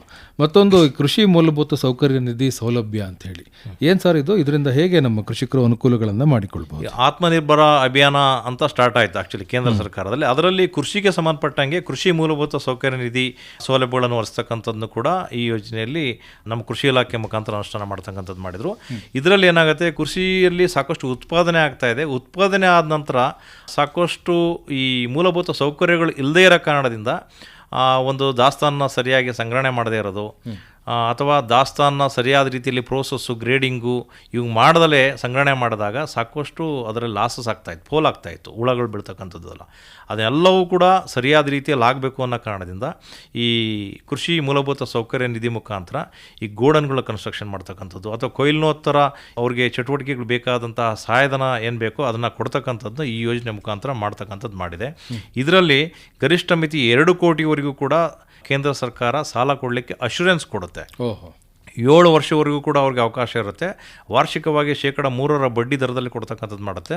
ಈ ರೀತಿ ಕೊಡೋದ್ರ ಮುಖಾಂತರ ಈ ದಾಸ್ತಾನು ಉತ್ಪಾದನೆ ಮಾಡಿರ್ತಕ್ಕಂಥದ್ದನ್ನ ಸರಿಯಾದ ರೀತಿಯಲ್ಲಿ ಸಂಗ್ರಹಣೆ ಮಾಡ್ತಕ್ಕಂಥದ್ದು, ಸರಿಯಾದ ರೀತಿಯಲ್ಲಿ ಪ್ರೊಸೆಸಿಂಗ್ ಸಂಸ್ಕರಣೆ ಮಾಡ್ತಕ್ಕಂಥದ್ದು, ಗ್ರೇಡಿಂಗ್ ಮಾಡ್ತಕ್ಕಂಥದ್ದು ಅವೆಲ್ಲವಕ್ಕೂ ಕೂಡ ರೈತರು ಪ್ರೊಡಕ್ಷನ್ ಮಾಡೋ ಅಂಥದ್ವರೆಗೂ ಅಷ್ಟೇ ಅಲ್ಲ, ಪ್ರೊಡಕ್ಷನ್ ಮಾಡಿದ ನಂತರ ಉದ್ಯಮಶೀಲ ರೈತರು ಆಗಬೇಕು ಅನ್ನೋ ಕಾರಣದಿಂದ 2 ಕೋಟಿವರೆಗೂ ಕೂಡ ಸಹಾಯಧನವನ್ನು ವಹಿಸ್ತಕ್ಕಂಥದ್ದು, ಅಂದರೆ ಸಾಲ ಕೊಡ್ತಕ್ಕಂಥದ್ದು ಮಾಡುತ್ತೆ. ಸಾಲಕ್ಕೆ ಆ ಸಬ್ಸಿಡಿ ಅವ್ರಿಗೆ ಏನಪ್ಪ ಅಂತಂದರೆ ಇಂಟ್ರೆಸ್ಟು ಇದಿರುತ್ತೆ. ಆಫ್ಟರ್ 7 ಇಯರ್ಸ್ ನಂತರ ಅವರು ಅದನ್ನು ರೀಪೇಮೆಂಟ್ ಮಾಡ್ತಕ್ಕಂಥ ಪದ್ಧತಿಯಲ್ಲಿ ಅದನ್ನು ತೀರಿಸ್ಬಿಟ್ಟು ಅವರ ಉದ್ಯಮವನ್ನು ಕಂಟಿನ್ಯೂ ಮಾಡ್ಕೊಳ್ತಕ್ಕಂಥದ್ದು ಮಾಡ್ಬೋದು. ಇದು ಆತ್ಮನಿರ್ಭರ ಅಭಿಯಾನದ ಕೃಷಿ ಮೂಲಭೂತ ಸೌಕರ್ಯ ನಿಧಿ ಸೌಲಭ್ಯ ಅನ್ನುವಂಥದ್ದು. ಬೆಳೆ ವಿಮೆಯನ್ನು ಕೂಡ ನಮ್ಮ ಕೇಂದ್ರ ಸರ್ಕಾರ ಪ್ರೋತ್ಸಾಹವನ್ನು ಮಾಡ್ತಾ ಇದೆ. ಬೆಳೆ ವಿಮೆಯ ಒಂದು ಪ್ರಯೋಜನವನ್ನು ಹೇಗೆ ಪಡಿಬಹುದು? ಈಗ ನಮ್ಮೆಲ್ಲರಿಗೂ ಕೂಡ ಗೊತ್ತಿದೆ, ಕೃಷಿಯಲ್ಲಿ ಭಾಳಷ್ಟು ನಾವು ಈ ವಾತಾವರಣ ಮತ್ತು ಮಳೆ ಜೊತೆಗೆ ಜೂಜಾಟ ಆಡ್ಕೊಂಡು ನಮ್ಮ ಕೃಷಿಕರು ಕೃಷಿ ಬೆಳೆಯನ್ನು ಮಾಡ್ತಕ್ಕಂಥದ್ದು ನೋಡ್ತಾ ಇದ್ದೀವಿ. ನಾವು ಹಾಕಿರ್ತಕ್ಕಂಥ ಬೀಜ, ಹಾಕಿರ್ತಕ್ಕಂಥ ಇನ್ಪುಟ್ಸು, ಸಾಕಷ್ಟು ಏನು ಕ್ಯಾಪಿಟಲ್ಸ್ ಹಾಕಿರ್ತೀವೋ ನಾವು ಬಂಡವಾಳಗಳನ್ನು, ಆ ಬಂಡವಾಳ ಹಾಕಿರ್ತಕ್ಕಂಥದ್ದು ಎಷ್ಟೋ ಬಾರಿ ನಮಗೆ ಅದು ವಾಪಸ್ಸು ನಮಗೆ ತಗೊಳ್ಳಿಕ್ಕೂ ಆಗದೇ ಇರತಕ್ಕಂಥ ಪರಿಸ್ಥಿತಿ ಇರುತ್ತೆ. ಇಂಥ ಸಂದರ್ಭದಲ್ಲಿ ರೈತರು ತುಂಬ ಕಷ್ಟಕ್ಕೆ ಒಳಗಾಗ್ತಕ್ಕಂಥದ್ದು ಆಗಬಾರ್ದು, ಅವರ ನೆರವಿಗೆ ಬರಬೇಕು ಅನ್ನೋ ಉದ್ದೇಶದಿಂದ ಬೆಳೆ ವಿಮೆ ಯೋಜನೆ ಅಂತಕ್ಕಂಥದ್ದನ್ನ ಮಾಡಿದರು. ಏನು ರೈತರಿಗೆ ಮಧ್ಯಂತರ ಆಗಲಿ ಅಥವಾ ಸ್ಟಾರ್ಟಿಂಗಲ್ಲಿ ಮಳೆ ಬರದೇ ಇರತಕ್ಕಂಥ ಸಂದರ್ಭದಲ್ಲಿ ಈ ಒಂದು ಬೆಳೆ ವಿಮೆ ಅವರು ಮಾಡಿಸೋದ್ರ ಮುಖಾಂತರ ಅವ್ರಿಗೆ ಪೂರ್ಣ ಪ್ರಮಾಣ ನಷ್ಟ ಆಗ್ತಕ್ಕಂಥ ತಡಿಬಹುದಾಗಿದೆ. ಇದರಲ್ಲಿ ಏನಾಗಿದೆ ಅಂತಂದರೆ ಆ್ಯಕ್ಚುಲಿ ಈಗ ಅತಿವೃಷ್ಟಿ, ಅನಾವೃಷ್ಟಿ ಮತ್ತು ಅಕಾಲಿಕ ಮಳೆ ಮುಂತಾದ ಪ್ರಕೃತಿ ವಿಕೋಪಕ ಆದಂಥ ಸಂದರ್ಭದಲ್ಲಿ ಏನು ಬೆಳೆ ನಷ್ಟ ಆಗ್ತಕ್ಕಂಥದ್ದಾಗುತ್ತೋ ಆ ನಷ್ಟಗಳಿಗೆ ಪೂರಕವಾಗಿ ಎಷ್ಟು ನಷ್ಟ ಆಗಿದೆ ಆ ನಷ್ಟವನ್ನು ಈ ಬೆಳೆ ವಿಮೆ ಮುಖಾಂತರ ಅವರು ಲಾಭವನ್ನು ಮಾಡ್ಕೊಳ್ತಕ್ಕಂಥದ್ದು ಮಾಡಬಹುದಾಗಿದೆ. 3 ಥರದ್ದು ಇದರಲ್ಲಿ ಆ್ಯಕ್ಚುಲಿ ವ್ಯವಸ್ಥೆ ಇದೆ. ಇನ್ ಕೇಸು ಅವರು ಎಲ್ಲ ಇನ್ಪುಟ್ಸ್ಗಳು ಖರೀದಿ ಮಾಡಿರ್ತಾರೆ, ಆದರೆ ಕಾರಣಾಂತರದಿಂದ ಬಿತ್ತನೆ ಮಾಡೋಕ್ಕಾಗಲ್ಲ, ಪ್ರಿವೆಂಟೆಡ್ ಸೋಯಿಂಗ್ ಅಂತಕ್ಕಂಥದ್ದಿದೆ. ಇಲ್ಲೇನಾಗಿದೆ ಅಂದರೆ ಪಂಚಾಯಿತಿನ ಒಂದು ಯೂನಿಟ್ ಆಗಿ ತೊಗೊಂಡಿರ್ತಾರೆ, ಕೆಲವು ಸಂದರ್ಭದಲ್ಲಿ ಕೆಲವು ಬೆಳೆಗಳಲ್ಲಿ ಹೋಬಳಿ ತೊಗೊಂಡಿರ್ತಾರೆ. ಆ ಯೂನಿಟಲ್ಲಿ 75% ಬಿತ್ತನೆ ಆಗಿಲ್ಲ ಅಂತಕ್ಕಂಥದ್ದಾಯಿತು ಅಂದರೆ ಅವ್ರಿಗೆ ಆ್ಯಕ್ಚುಲಿ ಇಂಥ ಬೆಳೆ ಬೆಳೀತಾ ಇರತಕ್ಕಂಥದ್ದು ಸಾಮಾನ್ಯವಾಗಿ ನಿಶ್ಚಯ ಮಾಡಿರ್ತಾರೆ, ಇನ್ಪುಟ್ಸ್ ಖರೀದಿ ಮಾಡಿರ್ತಾರೆ, ಬೆಳೆನೇ ಬೆಳೆಯೋಕ್ಕಾಗಲ್ಲ ಅನ್ನೋ ಸಂದರ್ಭದಲ್ಲಿ ಅವರಿಗೆ ಪ್ರಿವೆಂಟೆಡ್ ಸೋಯಿಂಗ್ ಇನ್ವೋಕ್ ಮಾಡಿ ಅದನ್ನು ಅವ್ರಿಗೆ 25% ಅವರೇನು ವಿಮೆ ಮಾಡಿಸಿದ್ರು ಅಂದರೆ 25% ಅವ್ರಿಗೆ ನೇರವಾಗಿ ವಿಮಾ ಮೊತ್ತವನ್ನು ಕೊಡೋದ್ರ ಮುಖಾಂತರ ಆ ವಿಮೆಯನ್ನು ಅಲ್ಲಿಗೆ ಕ್ಲೋಸ್ ಮಾಡ್ತಕ್ಕಂಥದ್ದು ಕೂಡ ಸಾಧ್ಯತೆ ಇದೆ. ಅಂದರೆ ಇದರಲ್ಲಿ ಅವ್ರಿಗೆ ಪರಿಕರಗಳು ಏನು ಕೊಂಡಿರ್ತಾರೋ ಅಟ್ಲೀಸ್ಟ್ ಆ ಪಾರ್ಟರ ಅವ್ರಿಗೆ ಹಾಕಿರ್ತಕ್ಕಂಥ ಬಂಡವಾಳ ಅವ್ರಿಗೆ ರಿಕವರಿ ಆಗೋ ರೀತಿಯಲ್ಲಿ ಒಂದು ಮಾಡ್ತಕ್ಕಂಥದ್ದು ಮಾಡಿದ್ದಾರೆ. ಇನ್ನೊಂದು ಏನಪ್ಪ ಅಂತಂದರೆ ಇದರಲ್ಲಿ ಮಿಡ್ ಟರ್ಮ್ ಅಡ್ವರ್ಸಿಟಿ ಅಂತ ಬೆಳೆ ಹಾಕಿರ್ತಾರೆ, ಬೆಳೆ ಹಾಕಿದ ನಂತರ ಮಧ್ಯಂತರದಲ್ಲಿ ಏನೋ ಮಳೆ ಬರದೇ ಇರತಕ್ಕಂಥದ್ದು, ಅತಿಯಾದ ಮಳೆಯಿಂದ ನಷ್ಟ ಆಗ್ತಕ್ಕಂಥದ್ದಾಗತ್ತೆ. ಅಂಥ ಸಂದರ್ಭಗಳು ಕೂಡ ಅದು ಎಷ್ಟು ನಷ್ಟ ಆಗ್ತಕ್ಕಂಥದ್ದು ಆಗಿದೆ ಅಂತಕ್ಕಂಥದ್ದು ಒಂದು ಇನ್ವಾಕ್ ಮಾಡಿದ್ರು ಅಂದರೆ ಆ ಸಂದರ್ಭದಲ್ಲಿ ಕೂಡ ಒಂದು 25% ಅವ್ರಿಗೆ ವಿಮಾ ಮೊತ್ತವನ್ನು ಕೊಡಿಸ್ಬಿಟ್ಟು ವಿಮೆನ ಕಂಟಿನ್ಯೂ ಮಾಡ್ತಕ್ಕಂಥದ್ದು. ಈಗ ಅವರು ಮೋರ್ ದೆನ್ 50% ಅಲ್ಲಿ ಲಾಸ್ ಆಗ್ತಕ್ಕಂಥದ್ದು ಕಂಡು ಬರ್ತಾ ಇದೆ ಅಂತಕ್ಕಂಥ ಸಂದರ್ಭದಲ್ಲಿ ಅದನ್ನು ನಾವು ರಿಪೋರ್ಟ್ ಮಾಡಿದ ಮೇಲೆ ಅದನ್ನು ಇನ್ವೋಕ್ ಮಾಡಿದ ನಂತರ ಆ ಒಂದು 25% ಹಣವನ್ನು ವಿಮಾ ಮೊತ್ತವನ್ನು ಕೊಟ್ಬಿಟ್ಟು ಮತ್ತೆ ಆ ಇನ್ಸೂರೆನ್ಸ್ ಕಂಟಿನ್ಯೂ ಆಗುತ್ತೆ. ಕಂಟಿನ್ಯೂ ಆಗಿ ಕೊನೆಯಲ್ಲಿ ಕ್ರಾಪ್ ಕಟಿಂಗ್ ಎಕ್ಸ್ಪೆರಿಮೆಂಟ್ ಬೇಸಿಸ್ ಮೇಲೆ ಎಷ್ಟು ನಷ್ಟ ಆಗಿದೆ, ಈ ಕೊಟ್ಟಿರ್ತಕ್ಕಂಥ ಇನ್ನೂ ಜಾಸ್ತಿ ಆಗಿತ್ತು ಅಂದರೆ ಆ ಡಿಫರೆನ್ಸ್ ಅಮೌಂಟ್ನ ಕೊನೆಯಲ್ಲಿ ಕೊಡ್ತಕ್ಕಂಥದ್ದು ಚಾಲ್ತಿಯಲ್ಲಿದೆ. ಇನ್ನೊಂದು ನಿರ್ದಿಷ್ಟ ಅಂದರೆ ಲೋಕಲೈಸ್ಡ್ ಕೆಲಾಮಿಟೀಸ್ ಅಂತ ಆಗುತ್ತೆ. ಕೆಲವು ಸಂದರ್ಭದಲ್ಲಿ ಏನಾಗುತ್ತೆ, ವೈಡ್ ಸ್ಪ್ರೆಡ್ ಆಗೋದಿಲ್ಲ, ಅಲ್ಲಲ್ಲೇ ಸಿಕ್ಕಾಪಟ್ಟೆ ಹೆವಿ ಮಳೆ ಆಗ್ತಕ್ಕಂಥದ್ದು. ಆ ಸಂದರ್ಭದಲ್ಲಿ ಕೂಡ ಏನಾಗುತ್ತೆ, ಆ ಲೋಕಲೈಸ್ಡ್ ಕೆಲಾಮಿಟಿ ಆಗಿರ್ತಕ್ಕಂಥ ರೈತರಿಂದ ನೇರವಾಗಿ ಅರ್ಜಿ ತೊಗೊಂಡ್ಬಿಟ್ಟು ವಿಮೆ ಮಾಡಿಸಿರ್ತಕ್ಕಂಥ ರೈತರಿಗೆ ಮಾತ್ರ ಅವರು ಅರ್ಜಿ ತೊಗೊಂಡು ಅಲ್ಲಿ ಅಸೆಸ್ಮೆಂಟ್ ಮಾಡಿ ಈಲ್ಡ್ ಲಾಸ್ ಆಗಿರ್ತಕ್ಕಂಥದ್ದನ್ನ ಆ ಬೇಸಿಸ್ ಮೇಲೆ ಅವರಿಗೆ ಈ ವಿಮೆ ಮೊತ್ತವನ್ನು ಕೊಡಿಸ್ತಕ್ಕಂಥದ್ದು ಕೂಡ ಚಾಲ್ತಿಯಲ್ಲಿರ್ತಕ್ಕಂಥದ್ದಾಗಿದೆ. ಅತ್ಯಂತ ಯಶಸ್ವಿಯಾಗಿರ್ತಕ್ಕಂಥದ್ದು ಜಿಲ್ಲೆಯ ಎಲ್ಲ ಸಮಸ್ತ ರೈತ ಬಾಂಧವರಲ್ಲಿ ನಾವು ವಿನಂತಿ ಮಾಡಿಕೊಳ್ತಕ್ಕಂಥದ್ದು ಇಷ್ಟೇ. ಇತ್ತೀಚಿನ ದಿನಗಳಲ್ಲಿ ಈ ಮಳೆಯ ಅನಿಶ್ಚಿತತೆ, ಅದ್ರ ಜೊತೆಗೆ ರೋಗ ಕೀಟಗಳ ಬಾಧೆ ಇವೆಲ್ಲವೂ ಕೂಡ ನಿರಂತರವಾಗಿ ಕಾಡ್ತಾ ಇದೆ. ಲಾಸ್ಟ್ ಇಯರ್ ಬಿಳಿ ಸುಳಿಯಿಂದ ಸಾಕಷ್ಟು ನಷ್ಟವನ್ನು ಅನುಭವಿಸಿದ್ರಿ ಮೆಕ್ಕೆಜೋಳದಲ್ಲಿ. ತಾವುಗಳು ಎಲ್ಲರೂ ಕೂಡ ಈ ಒಂದು ಬೆಳೆ ವಿಮೆಯನ್ನು ಮಾಡಿಸೋದ್ರ ಮುಖಾಂತರ ತಮ್ಮ ಬೆಳೆ ಏನಾರ ನಷ್ಟವಾದಲ್ಲಿ ಅಟ್ಲೀಸ್ಟ್ ಈ ರೂಪದಲ್ಲಾದರೂ ಕೂಡ ಪ್ರೊಟೆಕ್ಷನ್ ಅವರಿಗೆ ಸರ್ಕಾರದಿಂದ ಆಗಲಿ ಇದರಿಂದ ಸಹಾಯಕ್ಕೆ ಅನುಕೂಲ ಆಗ್ತಕ್ಕಂಥದ್ದಾಗುತ್ತೆ. ದಯಮಾಡಿ ಎಲ್ಲ ರೈತರು ಕೂಡ ಈ ಬೆಳೆ ವಿಮೆಯಲ್ಲಿ ಪಾಲ್ಗೊಳ್ಳಬೇಕು. ಯೂಶಲಿ ಈ ಒಂದು ಬೆಳೆ ವಿಮೆ ಮಾಡಿಸ್ತಕ್ಕಂಥ ಈಗ ಅರ್ಲಿ ಖರೀಫ್ ಬೆಳೆಗಳಿಗೆ ಜೂನ್ 30 ಕೊನೆ ದಿನಾಂಕ ಇರುತ್ತೆ. ತಾವುಗಳೆಲ್ಲರೂ ಕೂಡ ಪ್ರೀಮಿಯಂ ತುಂಬಿ ಈ ಒಂದು ವಿಮೆಯಲ್ಲಿ ಪಾಲ್ಗೊಳ್ತಕ್ಕಂಥದ್ದು ಮಾಡ್ಬೋದು. ಸಾಮಾನ್ಯವಾಗಿ ಖರೀಫಲ್ಲಿ ಬರ್ತಕ್ಕಂಥ ಬೆಳೆಗಳಿಗೆ ಜುಲೈ 31 ಕೊನೆ ದಿನಾಂಕವಾಗಿರುತ್ತೆ. ಮತ್ತು ಲೇಟ್ ಖರೀಫ್ ಬೆಳೆಗಳಿಗೆ ಆಗಸ್ಟ್ 16 ಒಂದು ಕೊನೆ ದಿನಾಂಕವಾಗಿರುತ್ತೆ. ಮುಸ್ಕಿನ್ ಜೋಳದಲ್ಲಿ ಪ್ರೀಮಿಯಂ ಭಾಳ ಕಡಿಮೆ ಪ್ರೀಮಿಯಂ ಇರುತ್ತೆ. ಆ್ಯಕ್ಚುಲಿ ನೋಡಿ, ಮಳೆ ಆಶ್ರಿತ ಬೆಳೆಗಾದರೆ 457 ರೂಪಾಯಿ 1 ಎಕರೆ ಕಟ್ತಕ್ಕಂಥದ್ದು ಮಾಡಿದ್ರೆ ಸಾಕು. ಅವರಿಗೆ ಅಕಸ್ಮಾತ್ ನಷ್ಟ ಆದರೆ ಪೂರ್ಣ ಪ್ರಮಾಣದಲ್ಲಿ 22,874 ಹಣ ವಿಮಾ ಮೊತ್ತ ಸಿಗ್ತಕ್ಕಂಥದ್ದಾಗುತ್ತೆ. ಈ ರೀತಿ ಒಂದೊಂದು ಬೆಳೆಯಲ್ಲೂ ಕೂಡ ಪ್ರೀಮಿಯಂ ಅಮೌಂಟು ಕೂಡ ಬೇರೆ ಇರುತ್ತೆ.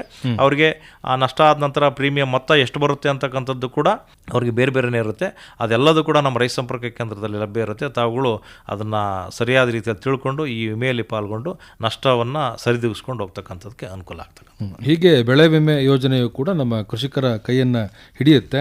ಹಾಗಾಗಿ ಯಾವುದೇ ಬೆಳೆಯನ್ನು ಮಾಡಿದರೂ ಕೂಡ ಅವರು ತಮ್ಮ ಬೆಳೆಯನ್ನು ವಿಮೆಗೆ ಅಳವಡಿಸಿಕೊಳ್ಳುವ ಮೂಲಕ ಹೆಚ್ಚಿನ ಪ್ರಯೋಜನವನ್ನು ಮಾಡಿಕೊಳ್ಬಹುದು. ಮತ್ತೊಂದು ಪ್ರಮುಖವಾದಂತಹ ಕಾರ್ಯಕ್ರಮ ಮಣ್ಣು ಆರೋಗ್ಯ ಪ್ರಯೋಗಾಲಯ ಮತ್ತೆ ಚೀಟಿ ಅನ್ನುವಂಥದ್ದು. ಇದರ ಮಹತ್ವ ಏನು ಸರ್? ಈಗ ನಮಗೆ ಗೊತ್ತಿದೆ, ಈಗ ಏನಾಗಿದೆ ಅಂದರೆ ಇತ್ತೀಚಿನ ದಿನಗಳಲ್ಲಿ ಈ ಮಣ್ಣಿನಲ್ಲಿ ಸಾಕಷ್ಟು ಫಲವತ್ತತೆಯಲ್ಲಿ ಏರುಪೇರು ಆಗಿಬಿಟ್ಟು ಕೃಷಿ ಬೆಳೆಗಳಲ್ಲಿ ಇಳುವರಿ ಸರಿಯಾಗಿ ಬರ್ತಾ ಇಲ್ಲ ಅಂತೇಳಿ ಇವುಗಳನ್ನು ನಾವು ಹೇಗೆ ಪತ್ತೆ ಹಚ್ಚಬೇಕು, ಆ ಮಣ್ಣನ್ನು ಪರೀಕ್ಷೆ ಮಾಡೋದ್ರ ಮುಖಾಂತರ ಆ ಮಣ್ಣಿನಲ್ಲಿ ಏನು ಕೊರತೆ ಇದೆ ಅಂತಕ್ಕಂಥದ್ದನ್ನ ನಾವು ಪತ್ತೆ ಹಚ್ಚತಕ್ಕಂಥದ್ದು ಮಾಡಲೇಬೇಕು. ಮಣ್ಣನ್ನು ನಾವು ಶಾಂಪಲ್ ಮಾಡಿ ನಂತರ ಎಲ್ಲಿ ಅದನ್ನು ಅನಾಲಿಸಿಸ್ ಮಾಡಬೇಕು, ವಿಶ್ಲೇಷಣೆಗೊಳಿಸ್ಕೊಳ್ಬೇಕು ಅಂತಕ್ಕಂಥದ್ದು ರೈತರಿಗೆಲ್ಲರಿಗೂ ಕೂಡ ಕಾಡ್ತಕ್ಕಂಥದ್ದು. ಇದಕ್ಕೋಸ್ಕರನೇ ಕೇಂದ್ರ ಸರ್ಕಾರ ಈ ಮಣ್ಣು ಆರೋಗ್ಯ ಪ್ರಯೋಗಾಲಯಗಳನ್ನು ಪ್ರತಿ ಜಿಲ್ಲೆಯಲ್ಲೂ ಕೂಡ ಸ್ಥಾಪನೆ ಮಾಡಿದೆ. ತಾವುಗಳು ತಮ್ಮ ಮಣ್ಣು ಮಾದರಿಯನ್ನು ತೆಗಿತಕ್ಕಂಥ ವಿಧಾನವನ್ನು ನಮ್ಮ ಆತ್ಮ ಸಿಬ್ಬಂದಿ ಪ್ರತಿ ಒಂದು ಸಭೆಗಳಲ್ಲೂ ಕೂಡ ಅಲ್ಲಲ್ಲೇ ರೈತರ ಸಭೆಗಳು ಮಾಡಿದಾಗ ಹೇಗೆ ಅದನ್ನು ಸಂಗ್ರಹಣೆ ಮಾಡಬೇಕು ಅಂತಕ್ಕಂಥದ್ದು ತಿಳಿಸ್ಕೊಡ್ತಕ್ಕಂಥದ್ದು ಮಾಡ್ತಿರ್ತಾರೆ. ಅದೇ ರೀತಿಯಲ್ಲಿ ಆ ಶಾಂಪಲ್ನ ತಗೊಂಡು ಬಂದು ನಮ್ಮ ಮಣ್ಣು ಆರೋಗ್ಯ ಪ್ರಯೋಗಾಲಯಕ್ಕೆ ತಾವು ಸಲ್ಲಿಸಿದ್ರಲ್ಲಿ ಅದನ್ನು ಮಣ್ಣು ಪರೀಕ್ಷೆಗೊಳಿಸ್ಬಿಟ್ಟು ಅದರಲ್ಲಿ ಏನು ಪೋಷಕಾಂಶಗಳ ಕೊರತೆ ಇದೆ ಅಂತಕ್ಕಂಥದ್ದನ್ನ ಪತ್ತೆ ಹಚ್ಚಿ ಆ ನಿಟ್ಟಿನಲ್ಲಿ ಅವರು ಬೇಕಾದಂಥ ಕೃಷಿ ಪರಿಕರಗಳನ್ನು ಮಾತ್ರ ಬಳಸಿ ಬೆಳೆಯಲ್ಲಿ ಇಳುವರಿನ ಪಡೀಲಿಕ್ಕೂ ಕೂಡ ಸಹಕಾರಿಯಾಗ್ತಕ್ಕಂಥದ್ದು ಆಗುತ್ತೆ. ಇದೇ ರೀತಿ ಇತರೆ ಕೃಷಿ ಪರಿಕರಗಳ ಗುಣಮಟ್ಟ ಪರೀಕ್ಷೆಗೂ ಕೂಡ ಪ್ರಯೋಗಾಲಯಗಳು ಇದೆ. ಅದು ಕೂಡ ಕೇಂದ್ರ ಸರ್ಕಾರದಿಂದ ಸಾಕಷ್ಟು ಸ್ಪಾನ್ಸರ್ಡ್ ಪ್ರೋಗ್ರಾಮ್ಸ್ ಇದೆ. ಬೀಜ ಪರೀಕ್ಷಾ ಪ್ರಯೋಗಾಲಯ ಅಂತ ಇದೆ, ರಸಗೊಬ್ಬರ ಪರೀಕ್ಷಾ ಪ್ರಯೋಗಾಲಯ ಅಂತ ಇದೆ, ಪೀಡನಾಶಕ ಪರೀಕ್ಷಾ ಪ್ರಯೋಗಾಲಯ ಅಂತ ಇದೆ. ಮತ್ತು ನಾವು ಕೃಷಿ ಉಪಕರಣಗಳನ್ನ ಏನು ಕೊಡ್ತೀವಿ, ಈ ನೀರಾವರಿ ಉಪಕರಣಗಳು ಕೂಡ ಅವು ಗುಣಮಟ್ಟದ್ದು ಇದೆಯಲ್ಲ. ಯಾಕೆಂದರೆ ನಾವು ಏನೇ ಪರಿಕರಗಳನ್ನು ಹೊರಗಡೆ ತಗೊಳ್ತಕ್ಕಂಥದ್ದೇ ಆಗಲಿ ಅಥವಾ ನಮ್ಮ ಇಲಾಖೆಯಿಂದ ಕೊಡ್ತಕ್ಕಂಥದ್ದೇ ಆಗಲಿ ಆ ಪರಿಕರಗಳು ಗುಣಮಟ್ಟದ್ದಾಗಿದೆಯಲ್ಲ ಅಂತಕ್ಕಂಥದ್ದು ಮೋಸ್ಟ್ ಇಂಪಾರ್ಟೆಂಟು. ಯಾಕೆಂದರೆ ಈಗ ನಾವು ಪರಿಕರಗಳೇ ಸರಿ ಇಲ್ಲ ಅಂತಂದರೆ ಬೆಳೆ ತೆಗಿತಕ್ಕಂಥದ್ದು ಅಸಾಧ್ಯ. ಅದಕ್ಕೆ ನಾವು ಆ ಕೊಡ್ತಕ್ಕಂಥ ಪರಿಕರಗಳು ಗುಣಮಟ್ಟದ್ದಾಗಿದೆ, ಯಾವುದೇ ಅದರಲ್ಲಿ ಗುಣಮಟ್ಟ ಲೋಪವಾಗಿಲ್ಲ ಅಂತಕ್ಕಂಥದ್ದು ಖಾತ್ರಿಪಡಿಸ್ಕೊಳ್ಬೇಕು ಅಂಥೇಳಿ ಬೀಜ ಪರೀಕ್ಷಾ ಪ್ರಯೋಗಾಲಯಗಳು ಕೂಡ ನಮ್ಮ ಎಲ್ಲ ಆಲ್ಮೋಸ್ಟ್ ಒಂದು 4 ಜಿಲ್ಲೆಗೆ ಒಂದೊಂದು ಹಿಂಗೆ ಈ ರೀತಿಯೆಲ್ಲ ಅದೇ ರೀತಿ ರಸಗೊಬ್ಬರ ಪೀಡನಾಶಕ ಇವನ್ನ ನಮ್ಮಲ್ಲಿ ಈ ಎಲ್ಲ ಈ ಇನ್ಸ್ಪೆಕ್ಟರ್ಸ್ಗಳು ಇರ್ತಾರೆ. ಈ ಕೃಷಿಗೆ ಸಂಬಂಧಿಸಿದಂಗೆ ನಮ್ಮ ಕೃಷಿ ಅಧಿಕಾರಿಗಳು ಎಲ್ಲರೂ ಕೂಡ ಇನ್ಸ್ಪೆಕ್ಟರ್ಸ್ ಆಗಿರ್ತಾರೆ. ಅವರು ಅದಕ್ಕೆ ನಮ್ಮ ಏನು ಕೇಂದ್ರ ಕಚೇರಿಯಿಂದ ಕೊಟ್ಟಿರ್ತಕ್ಕಂಥ ಗುರಿಗನ್ವಯ ಅವರು ರ್ಯಾಂಡಮ್ ಆಗಿ ಎಲ್ಲ ಡೀಲರ್ ಶಾಪ್ಸ್ಗಳಿಗೆ ಭೇಟಿ ನೀಡಿ ಮಾದರಿಗಳನ್ನು ತೆಗೆದುಬಿಟ್ಟು ಆ ಮಾದರಿಗಳನ್ನು ಈ ಪ್ರಯೋಗಾಲಯಕ್ಕೆ ಕಳಿಸ್ಬಿಟ್ಟು ಅಲ್ಲಿ ಅವು ಗುಣಮಟ್ಟ ಇದೆ ಅಂತಕ್ಕಂಥದ್ದು ಖಾತ್ರಿಪಡಿಸ್ಕೊಳ್ತಕ್ಕಂಥದ್ದು ಮಾಡ್ತಾರೆ. ಗುಣಮಟ್ಟ ಕಡಿಮೆ ಇದ್ದಲ್ಲಿ ಆ ಸಂಬಂಧಿಸಿದ ಉತ್ಪಾದನಾ ಸಂಸ್ಥೆ ಅಥವಾ ಅದನ್ನು ಮಾರಾಟ ಮಾಡತಕ್ಕಂಥವ್ರ ಮೇಲೆ ನಾವು ಕ್ರಿಮಿನಲ್ ಕೇಸ್ ಕೂಡ ಬುಕ್ ಮಾಡ್ತಕ್ಕಂಥದ್ರ ಮುಖಾಂತರ ಒಟ್ಟು ರೈತರಿಗೆ ಎಲ್ಲವೂ ಗುಣಮಟ್ಟದ್ದು ದೊರೆತಕ್ಕಂಥದ್ದು ಏನು ಬೇಕೋ ಅದು ಎಲ್ಲ ರೀತಿಯ ಈ ಒಂದು ಪ್ರಯೋಗಾಲಯಗಳ ಮುಖಾಂತರ ಅದನ್ನು ನಾವು ಕಾಪಾಡ್ಕೊಳ್ತಕ್ಕಂಥ ಮಾಡ್ತೀವಿ. ಇದು ರೈತರಿಗೆ ಭಾಳಷ್ಟು ಅನುಕೂಲ ಆಗ್ತಕ್ಕಂಥದ್ದಾಗುತ್ತೆ. ಹೀಗೆ ಇರುವಂಥ ಅನೇಕ ಪ್ರಯೋಗಾಲಯಗಳ ಒಂದು ಸದ್ಬಳಕೆಯನ್ನು ನಮ್ಮ ಕೃಷಿಕರು ಮಾಡಿಕೊಳ್ಬಹುದು. ಮತ್ತೊಂದು ಕೇಂದ್ರ ಸರ್ಕಾರದ ಕಾರ್ಯಕ್ರಮ ಸಾವಯವ ಕೃಷಿ ಮತ್ತು ಸಿರಿಧಾನ್ಯ ಕಾರ್ಯಕ್ರಮ ಅನ್ನುವಂಥದ್ದು. ಸಾವಯವ ಕೃಷಿ ಮತ್ತು ಸಿರಿಧಾನ್ಯವನ್ನು ಉತ್ತೇಜಿಸುವ ನಿಟ್ಟಿನಲ್ಲಿ ಇರುವಂಥ ಈ ಕಾರ್ಯಕ್ರಮ ಹೇಗೆ ಕಾರ್ಯಾಚರಣೆಯನ್ನು ಮಾಡುತ್ತೆ? ಈಗ ಸಾವಯವ ಕೃಷಿ ಮತ್ತು ಸಿರಿಧಾನ್ಯ ಕಾರ್ಯಕ್ರಮ ಅಂತಕ್ಕಂಥದ್ದು ಯಾಕೆಂದ್ರೆ ಈಗ ಏನಾಗಿದೆ ಅಂದರೆ ಇತ್ತೀಚೆಗೆ ರಸಗೊಬ್ಬರಗಳ ಬಳಕೆ ಜಾಸ್ತಿ ಆಗಿರೋದ್ರಿಂದ ಎಲ್ಲ ಉತ್ಪಾದನೆಯಲ್ಲೂ ಕೂಡ ಈ ರಾಸಾಯನಿಕಗಳು ಹೆಚ್ಚಾಗಿಬಿಟ್ಟು ಮನುಷ್ಯನ ಆರೋಗ್ಯದ ಮೇಲೆ ಅಡ್ಡ ಪರಿಣಾಮ ಬೀಳ್ತಕ್ಕಂಥದ್ದಾಗುತ್ತೆ. ಅದನ್ನು ತಡಿಬೇಕು ಮತ್ತು ಯಾವುದೇ ರೀತಿಯ ಮನುಷ್ಯನ ಆರೋಗ್ಯದ ಮೇಲೆ ಅಥವಾ ಈ ಎನ್ವೈರ್ಮೆಂಟ್ ನೈಸರ್ಗಿಕವಾಗಿ ಎಲ್ಲೂ ಮಾಲಿನ್ಯ ಆಗಬಾರ್ದು ಅನ್ನೋ ಕಾರಣಕ್ಕೆ ಸಾವಯವ ಕೃಷಿ ಮತ್ತು ಸಿರಿಧಾನ್ಯ ಕಾರ್ಯಕ್ರಮ ಅಂತಕ್ಕಂಥದ್ದನ್ನ ಒಂದು ಪ್ರಯೋಜನ ಮಾಡೋದ್ರ ಮುಖಾಂತರ ಎಲ್ಲ ರೈತರಿಗೆ ಸಾಕಷ್ಟು ಈ ತರಬೇತಿಗಳನ್ನ ಕೊಡ್ತಕ್ಕಂಥದ್ದು, ಅಂದರೆ ಅಡ್ಡ ಪರಿಣಾಮಗಳು ಏನಾಗುತ್ತೆ ರಾಸಾಯನಿಕಗಳನ್ನು ಹೆಚ್ಚು ಬಳಕೆ ಮಾಡಿದಲ್ಲಿ ಅಂತಕ್ಕಂಥದ್ದನ್ನ ತಿಳಿಸ್ತಕ್ಕಂಥದ್ದು. ಮತ್ತು ಅದಕ್ಕೆ ಬೇಕಾದಂಥ ಕೃಷಿ ಪರಿಕರಗಳನ್ನು ಈ ಸಾವಯವ ಗೊಬ್ಬರಗಳು, ಅದೇಳ ಹಸಿರೆಲೆ ಬೀಜದ ಗೊಬ್ಬರಗಳು ಇವುಗಳನ್ನು ಹೆಚ್ಚು ಬಳಕೆ ಮಾಡೋದನ್ನು ರೈತರಿಗೆ ಮನವರಿಕೆ ಮಾಡಿಕೊಳ್ಳೋದ್ರ ಜೊತೆಗೆ ಈ ಪರಿಕರಗಳನ್ನು ಒಂದು ಲಿಮಿಟೆಡಲ್ಲಿ ನಮ್ಮ ರೈತ ಸಂಪರ್ಕ ಕೇಂದ್ರದ ಮುಖಾಂತರ ಕೂಡ ವಿತರಣೆಯನ್ನು ನಾವು ಹಮ್ಮಿಕೊಂಡಿರ್ತೀವಿ. ಕೆಲವೇ ರೈತರಿಗೆ ಇದು ಆಗುತ್ತೆ, ಬಟ್ ಹೊರಗಡೆ ಸಿಗ್ತಕ್ಕಂಥ ಈ ಒಂದು ಪರಿಕರಗಳನ್ನು ಬಳಕೆ ಮಾಡಿ ಈ ಒಂದು ಸಾವಯವ ಕೃಷಿಯಲ್ಲಿ ರೈತ ತೊಡ್ಕೊಳ್ಬೇಕು. ಮತ್ತು ಇದಕ್ಕೆ ಬೇಕಾದಂಥ ಜಿಲ್ಲಾ ಮಟ್ಟದಲ್ಲಿ, ರಾಜ್ಯ ಮಟ್ಟದಲ್ಲಿ ಅಂತಾರಾಷ್ಟ್ರೀಯ ಮೇಳಗಳನ್ನು ಕೂಡ ನಾವು ಮಾಡ್ಕೊಳ್ತಕ್ಕಂಥದ್ದು ಮಾಡ್ತೀವಿ. ಸಾವಯವ ಮತ್ತು ಸಿರಿಧಾನ್ಯ ಮೇಳ ಅಂತೇಳಿ ನಾವು ಬೆಂಗಳೂರಲ್ಲಿ ಪ್ರತಿ ವರ್ಷನೂ ಮಾಡ್ತೀವಿ. ಇದರಿಂದ ನಾವು ರೈತರನ್ನ ಸಾಕಷ್ಟು ಇನ್ನೂ ಕೂಡ ಪ್ರಮೋಟ್ ಮಾಡ್ತೀವಿ. ಅಂದರೆ ಅದ್ರ ಏನಾಗುತ್ತೆ ಅಂದರೆ ಇದ್ರ ಕಡೆಗೆ ಹೆಚ್ಚು ಗಮನ ಹರಿಸಲಿ. ಸಾವಯವ ಮತ್ತು ಸಿರಿಧಾನ್ಯಗಳನ್ನು ಬೆಳೀತಾರೆ, ಆ ಬಳಕೆ ಮಾಡ್ತಕ್ಕಂಥವ್ರು ಹೆಚ್ಚಾದರೆ ಮಾತ್ರ ಬೆಳೆದಿರ್ತಕ್ಕಂಥ ರೈತರಿಗೆ ಒಂದು ಬೆಲೆ ಸಿಕ್ಕಂಗಾಗುತ್ತೆ. ಇವುಗಳು ಹೆಚ್ಚು ಬಳಕೆ ಆಗಬೇಕು ಅಂತಂದರೆ ನಾವು ಈ ಥರದ ಮೇಳಗಳನ್ನು ಮಾಡಿದಾಗ ಬೈಯರ್ಸು ಕೂಡ ಸಾಕಷ್ಟು ಜನ ಬರ್ತಾರೆ, ಎಕ್ಸ್ಪೋಜರ್ಸ್ ಆಗುತ್ತೆ. ಇದರಿಂದ ಏನಾಗುತ್ತೆ, ಅವು ಬಳಕೆಗಳು ಹೆಚ್ಚು ಬಂದಾಗ ನಮಗೆ ಈ ಒಂದು ಯೋಜನೆಯ ಸದ್ಬಳಕೆ ಆಗುತ್ತೆ ಅಂಥೇಳಿ ನಾವು ಅಂತಾರಾಷ್ಟ್ರೀಯ ಮೇಳವನ್ನು ಬೆಂಗಳೂರಲ್ಲಿ ಮಾಡಿದೆ. ನಮ್ಮ ಜಿಲ್ಲಾ ಮಟ್ಟದಲ್ಲೂ ಕೂಡ ನಾವು ಈ ಒಂದು ಮೇಳಗಳನ್ನು ಆಗಿಂದಾಗೆ ಮಾಡ್ತಕ್ಕಂಥದ್ದು ನಾವು ಮಾಡ್ತಾನೆ ಇದ್ದೀವಿ. ಇದಲ್ಲದೆ ಇನ್ನೂ ಅನೇಕ ಯೋಜನೆಗಳು, ಕೇಂದ್ರ ಪುರಸ್ಕೃತ ಯೋಜನೆಗಳು ಇದ್ದಾವೆ. ನಾವು ಬಹಳ ಪ್ರಮುಖವಾಗಿರ್ತಕ್ಕಂಥ ಯೋಜನೆಗಳು ಅದರಲ್ಲೂ ಕೂಡ ಇನ್ನೂ ಒಂದೆರಡು ಇಂಪಾರ್ಟೆಂಟ್ ಇರ್ತಕ್ಕಂಥದ್ದು ಹೇಳ್ತೀನಿ ನಿಮಗೆ. National Mission on Sustainable Agriculture ಅಂತೇಳಿ ಆ ಒಂದು ಇದರಲ್ಲಿ ರೈತರಿಗೆ ಸಮಗ್ರ ಕೃಷಿ ಪದ್ಧತಿಗೆ ಏನು ಬೇಕೋ ಅದು ದನ ಕರುಗಳು ಸೇರ್ಕೊಂಡು ಕುರಿ ಕೋಳಿಗಳು ಸೇರ್ಕೊಂಡು ಕೊಡ್ತಕ್ಕಂಥ ಯೋಜನೆ ಇದೆ.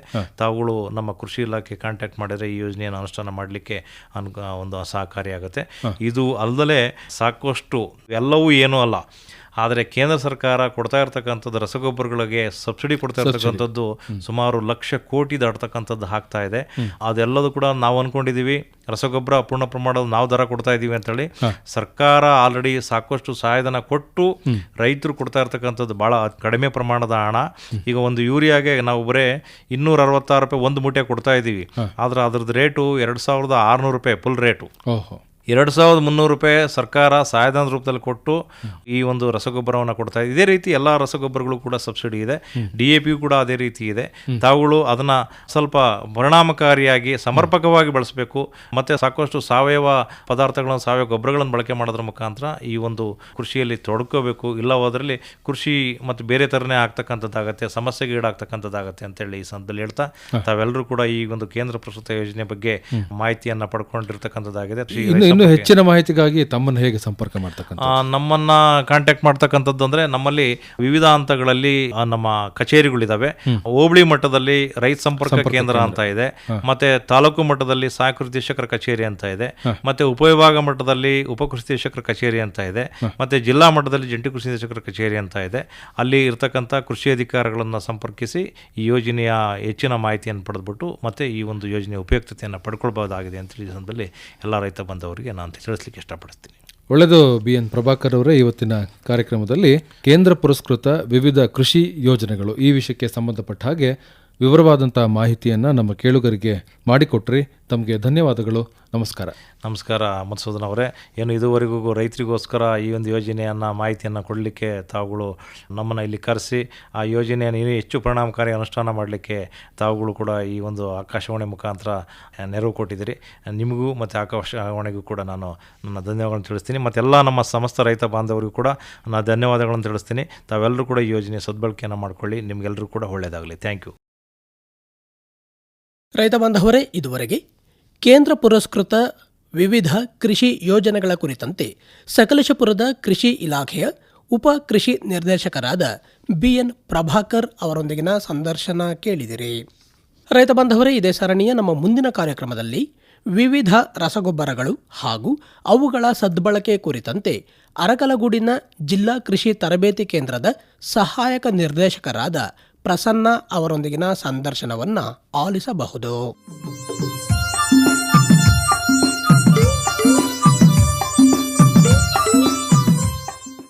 ರೈತ ಬಾಂಧವರೇ, ಕೃಷಿ ಕಂಕಣ ಕೃಷಿ ಇಲಾಖೆಯ ಪ್ರಾಯೋಜಿತ ಈ ಬಾನುಲಿ ಸರಣಿಯ 14ನೇ ಕಂತಿನಲ್ಲಿ ನಾವು ಕೇಳಿದಂತಹ ಪ್ರಶ್ನೆ: ಕಬ್ಬಿನ ಬೆಳೆ ಸಾಗುವಳಿ ಮಾಡಬೇಕಾದರೆ ಮಣ್ಣಿನ ರಸಸಾರ ಎಷ್ಟಿರಬೇಕು? ಸರಿಯಾದಂತಹ ಉತ್ತರ 6.5ರಿಂದ 7ರಷ್ಟು ಇರಬೇಕು. ಪ್ರಶ್ನೆ ಹಾಗೂ ಉತ್ತರವನ್ನು ಮತ್ತೊಮ್ಮೆ ಗಮನಿಸ್ಕೊಳ್ಳಿ. ಕಬ್ಬಿನ ಬೆಳೆ ಸಾಗುವಳಿ ಮಾಡಬೇಕಾದರೆ ಮಣ್ಣಿನ ರಸಸಾರ ಎಷ್ಟಿರಬೇಕು? ಸರಿಯಾದಂತಹ ಉತ್ತರ 6.5ರಿಂದ 7. ತುಂಬ ಜನ ಶ್ರೋತೃಗಳು ಉತ್ತರಗಳನ್ನು ಬರೆದು ಕಳುಹಿಸಿದ್ದೀರಿ. ಅದರಲ್ಲಿ ಸರಿಯಾದಂತಹ ಉತ್ತರವನ್ನು ನಿಗದಿತ ದಿನದ ಒಳಗಾಗಿ ನಮ್ಮ ನಿಲಯವನ್ನು ತಲುಪುವ ಹಾಗೆ ಕಳುಹಿಸಿರುವ ಶ್ರೋತೃಗಳ ವಿವರ ಹೀಗಿದೆ. ಹಾಸನ ತಾಲೂಕು ಮರ್ಕುಲಿಯ MN ದೇವರಾಜ್, ಚಿಕ್ಕಮಗಳೂರು ತಾಲೂಕು ಚಿಕ್ಕ ಕುರುಬರಹಳ್ಳಿಯ ಸುಜಾತ ದಿವಾಕರ್, ಬೇಲೂರು ತಾಲೂಕು ಗೊರೂರಿನ GB ಈಶ್ವರಪ್ಪ, ಆಲೂರು ಕಸಬಾ ಕವಳಿಕೆರೆಯ KA ವರದರಾಜು, ಹಾಸನ ತಾಲೂಕು ಹಂಡ್ರಂಗಿಯ B ಮಂಜುನಾಥ್, ದಾವಣಗೆರೆ ಜಿಲ್ಲೆ ಚನ್ನಗಿರಿ ತಾಲೂಕು ಮರಬನಹಳ್ಳಿಯ TC ಬಸವರಾಜ್, ಚಿಕ್ಕಮಗಳೂರು ಕಣದಾಳು ರಸ್ತೆಯ GN ಸುಮ, ಹಾಸನ ತಾಲೂಕು ನಿಟ್ಟೂರಿನ ತೀರ್ಥಾವತಿ, ಆಲೂರು ತಾಲೂಕು ನಾಕಲಗೋಡಿನ ರವಿ, ಅರಸೀಕೆರೆ ತಾಲೂಕು ಹೆಂಜಗೋಡನಹಳ್ಳಿಯ M ಬಸವರಾಜು, ಅರಸೀಕೆರೆ ತಾಲೂಕು ಹೋರಿ ಮಂಗಳಾಪುರದ MN ನಾಗರಾಜು, ಬೇಲೂರು ತಾಲೂಕು ಅಡಗೂರಿನ D ಧರಣೇಂದ್ರ ಹಾಗೂ ಹಾಸನ ತಾಲೂಕು ಮಡೇನೂರಿನ ಭಾರತಿ. ನಿಗದಿತ ದಿನದ ಒಳಗಾಗಿ ನಮ್ಮ ನಿಲಯವನ್ನು ತಲುಪುವ ಹಾಗೆ ಸರಿ ಉತ್ತರವನ್ನು ಬರೆದು ಕಳುಹಿಸಿದ ಈ ನಮ್ಮೆಲ್ಲ ಶ್ರೋತೃಗಳಿಗೆ ಧನ್ಯವಾದಗಳು. ಇನ್ನು ಲಾಟರಿ ಮೂಲಕ ಆಯ್ಕೆಯಾದ ಕಳೆದ ಸಂಚಿಕೆಯ ವಿಜೇತರು: ಚಿಕ್ಕಮಗಳೂರು ತಾಲೂಕು ಚಿಕ್ಕ ಕುರುಬರಹಳ್ಳಿಯ ಸುಜಾತ ದಿವಾಕರ್ ಹಾಗೂ ಹಾಸನ ತಾಲೂಕು ಮಡೇನೂರಿನ ಭಾರತಿ. ಸುಜಾತ ದಿವಾಕರ್ ಹಾಗೂ ಭಾರತಿ ಅವರಿಗೆ ಅಭಿನಂದನೆಗಳು.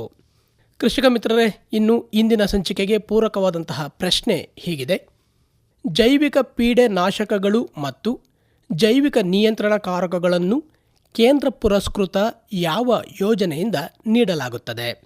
ಇಂದಿನ ಈ ಕಾರ್ಯಕ್ರಮದಲ್ಲಿ BN ಪ್ರಭಾಕರ್ ಅವರು ವಿಚಾರಗಳನ್ನು ತಿಳಿಸುತ್ತಾ ಮಾಹಿತಿಯನ್ನು ಮಾಡಿಕೊಟ್ಟಿದ್ದಾರೆ. ಪ್ರಶ್ನೆಯನ್ನು ಗಮನಿಸ್ಕೊಳ್ಳಿ. ಜೈವಿಕ ಪೀಡೆ ನಾಶಕಗಳು ಮತ್ತು ಜೈವಿಕ ನಿಯಂತ್ರಣಕಾರಕಗಳನ್ನು ಕೇಂದ್ರ ಪುರಸ್ಕೃತ ಯಾವ ಯೋಜನೆಯಿಂದ ನೀಡಲಾಗುತ್ತದೆ? ನಿಮ್ಮ ಸರಿಯಾದಂತಹ ಉತ್ತರವನ್ನು ಬರುವ ಸೋಮವಾರದ ಒಳಗಾಗಿ ನಮ್ಮ ನಿಲಯವನ್ನು ತಲುಪುವ ಹಾಗೆ ಕಳುಹಿಸಿಕೊಡಿ. ತಮಗೆ ತಿಳಿದೇ ಇದೆ ನಮ್ಮ ವಿಳಾಸ. ನಿಲಯದ ನಿರ್ದೇಶಕರು ಕೃಷಿ ಕಂಕಣ ಬಾನುಲಿ ಸರಣಿ ಕಾರ್ಯಕ್ರಮ, ಕೃಷಿರಂಗ ಕಿಸಾನ್ ವಾಣಿ ವಿಭಾಗ, ಆಕಾಶವಾಣಿ, ಸಾಲಗಮೆ ರಸ್ತೆ, ಹಾಸನ 573202. ರೈತ ಬಾಂಧವರೇ, ಮತ್ತೆ ಮುಂದಿನ ಕಾರ್ಯಕ್ರಮದಲ್ಲಿ ಭೇಟಿಯಾಗೋಣ. ತೆನೆಗೆ ತೆನೆಯ ಸಿಹಿ ಮುತ್ತು. ಇದುವರೆಗೂ ಸಮಗ್ರ ಕೃಷಿ ಪದ್ಧತಿಗಳ ಅಳವಡಿಕೆ ಕುರಿತ ವಿನೂತನ ಪ್ರಾಯೋಜಿತ ಸರಣಿ ಕಾರ್ಯಕ್ರಮ ಕೃಷಿ ಕಂಕಣ ಕೇಳಿದಿರಿ. ಪ್ರಸ್ತುತಪಡಿಸಿದವರು ಅರಕಲಗೂಡು ವಿ ಮಧುಸೂದನ್. ನೆರವು ಗೋರಾ ರವಿಶಂಕರ್. ಈ ಕಾರ್ಯಕ್ರಮವನ್ನು ಪ್ರಾಯೋಜಿಸಿದ್ದವರು ಕೃಷಿ ಇಲಾಖೆ ಹಾಸನ.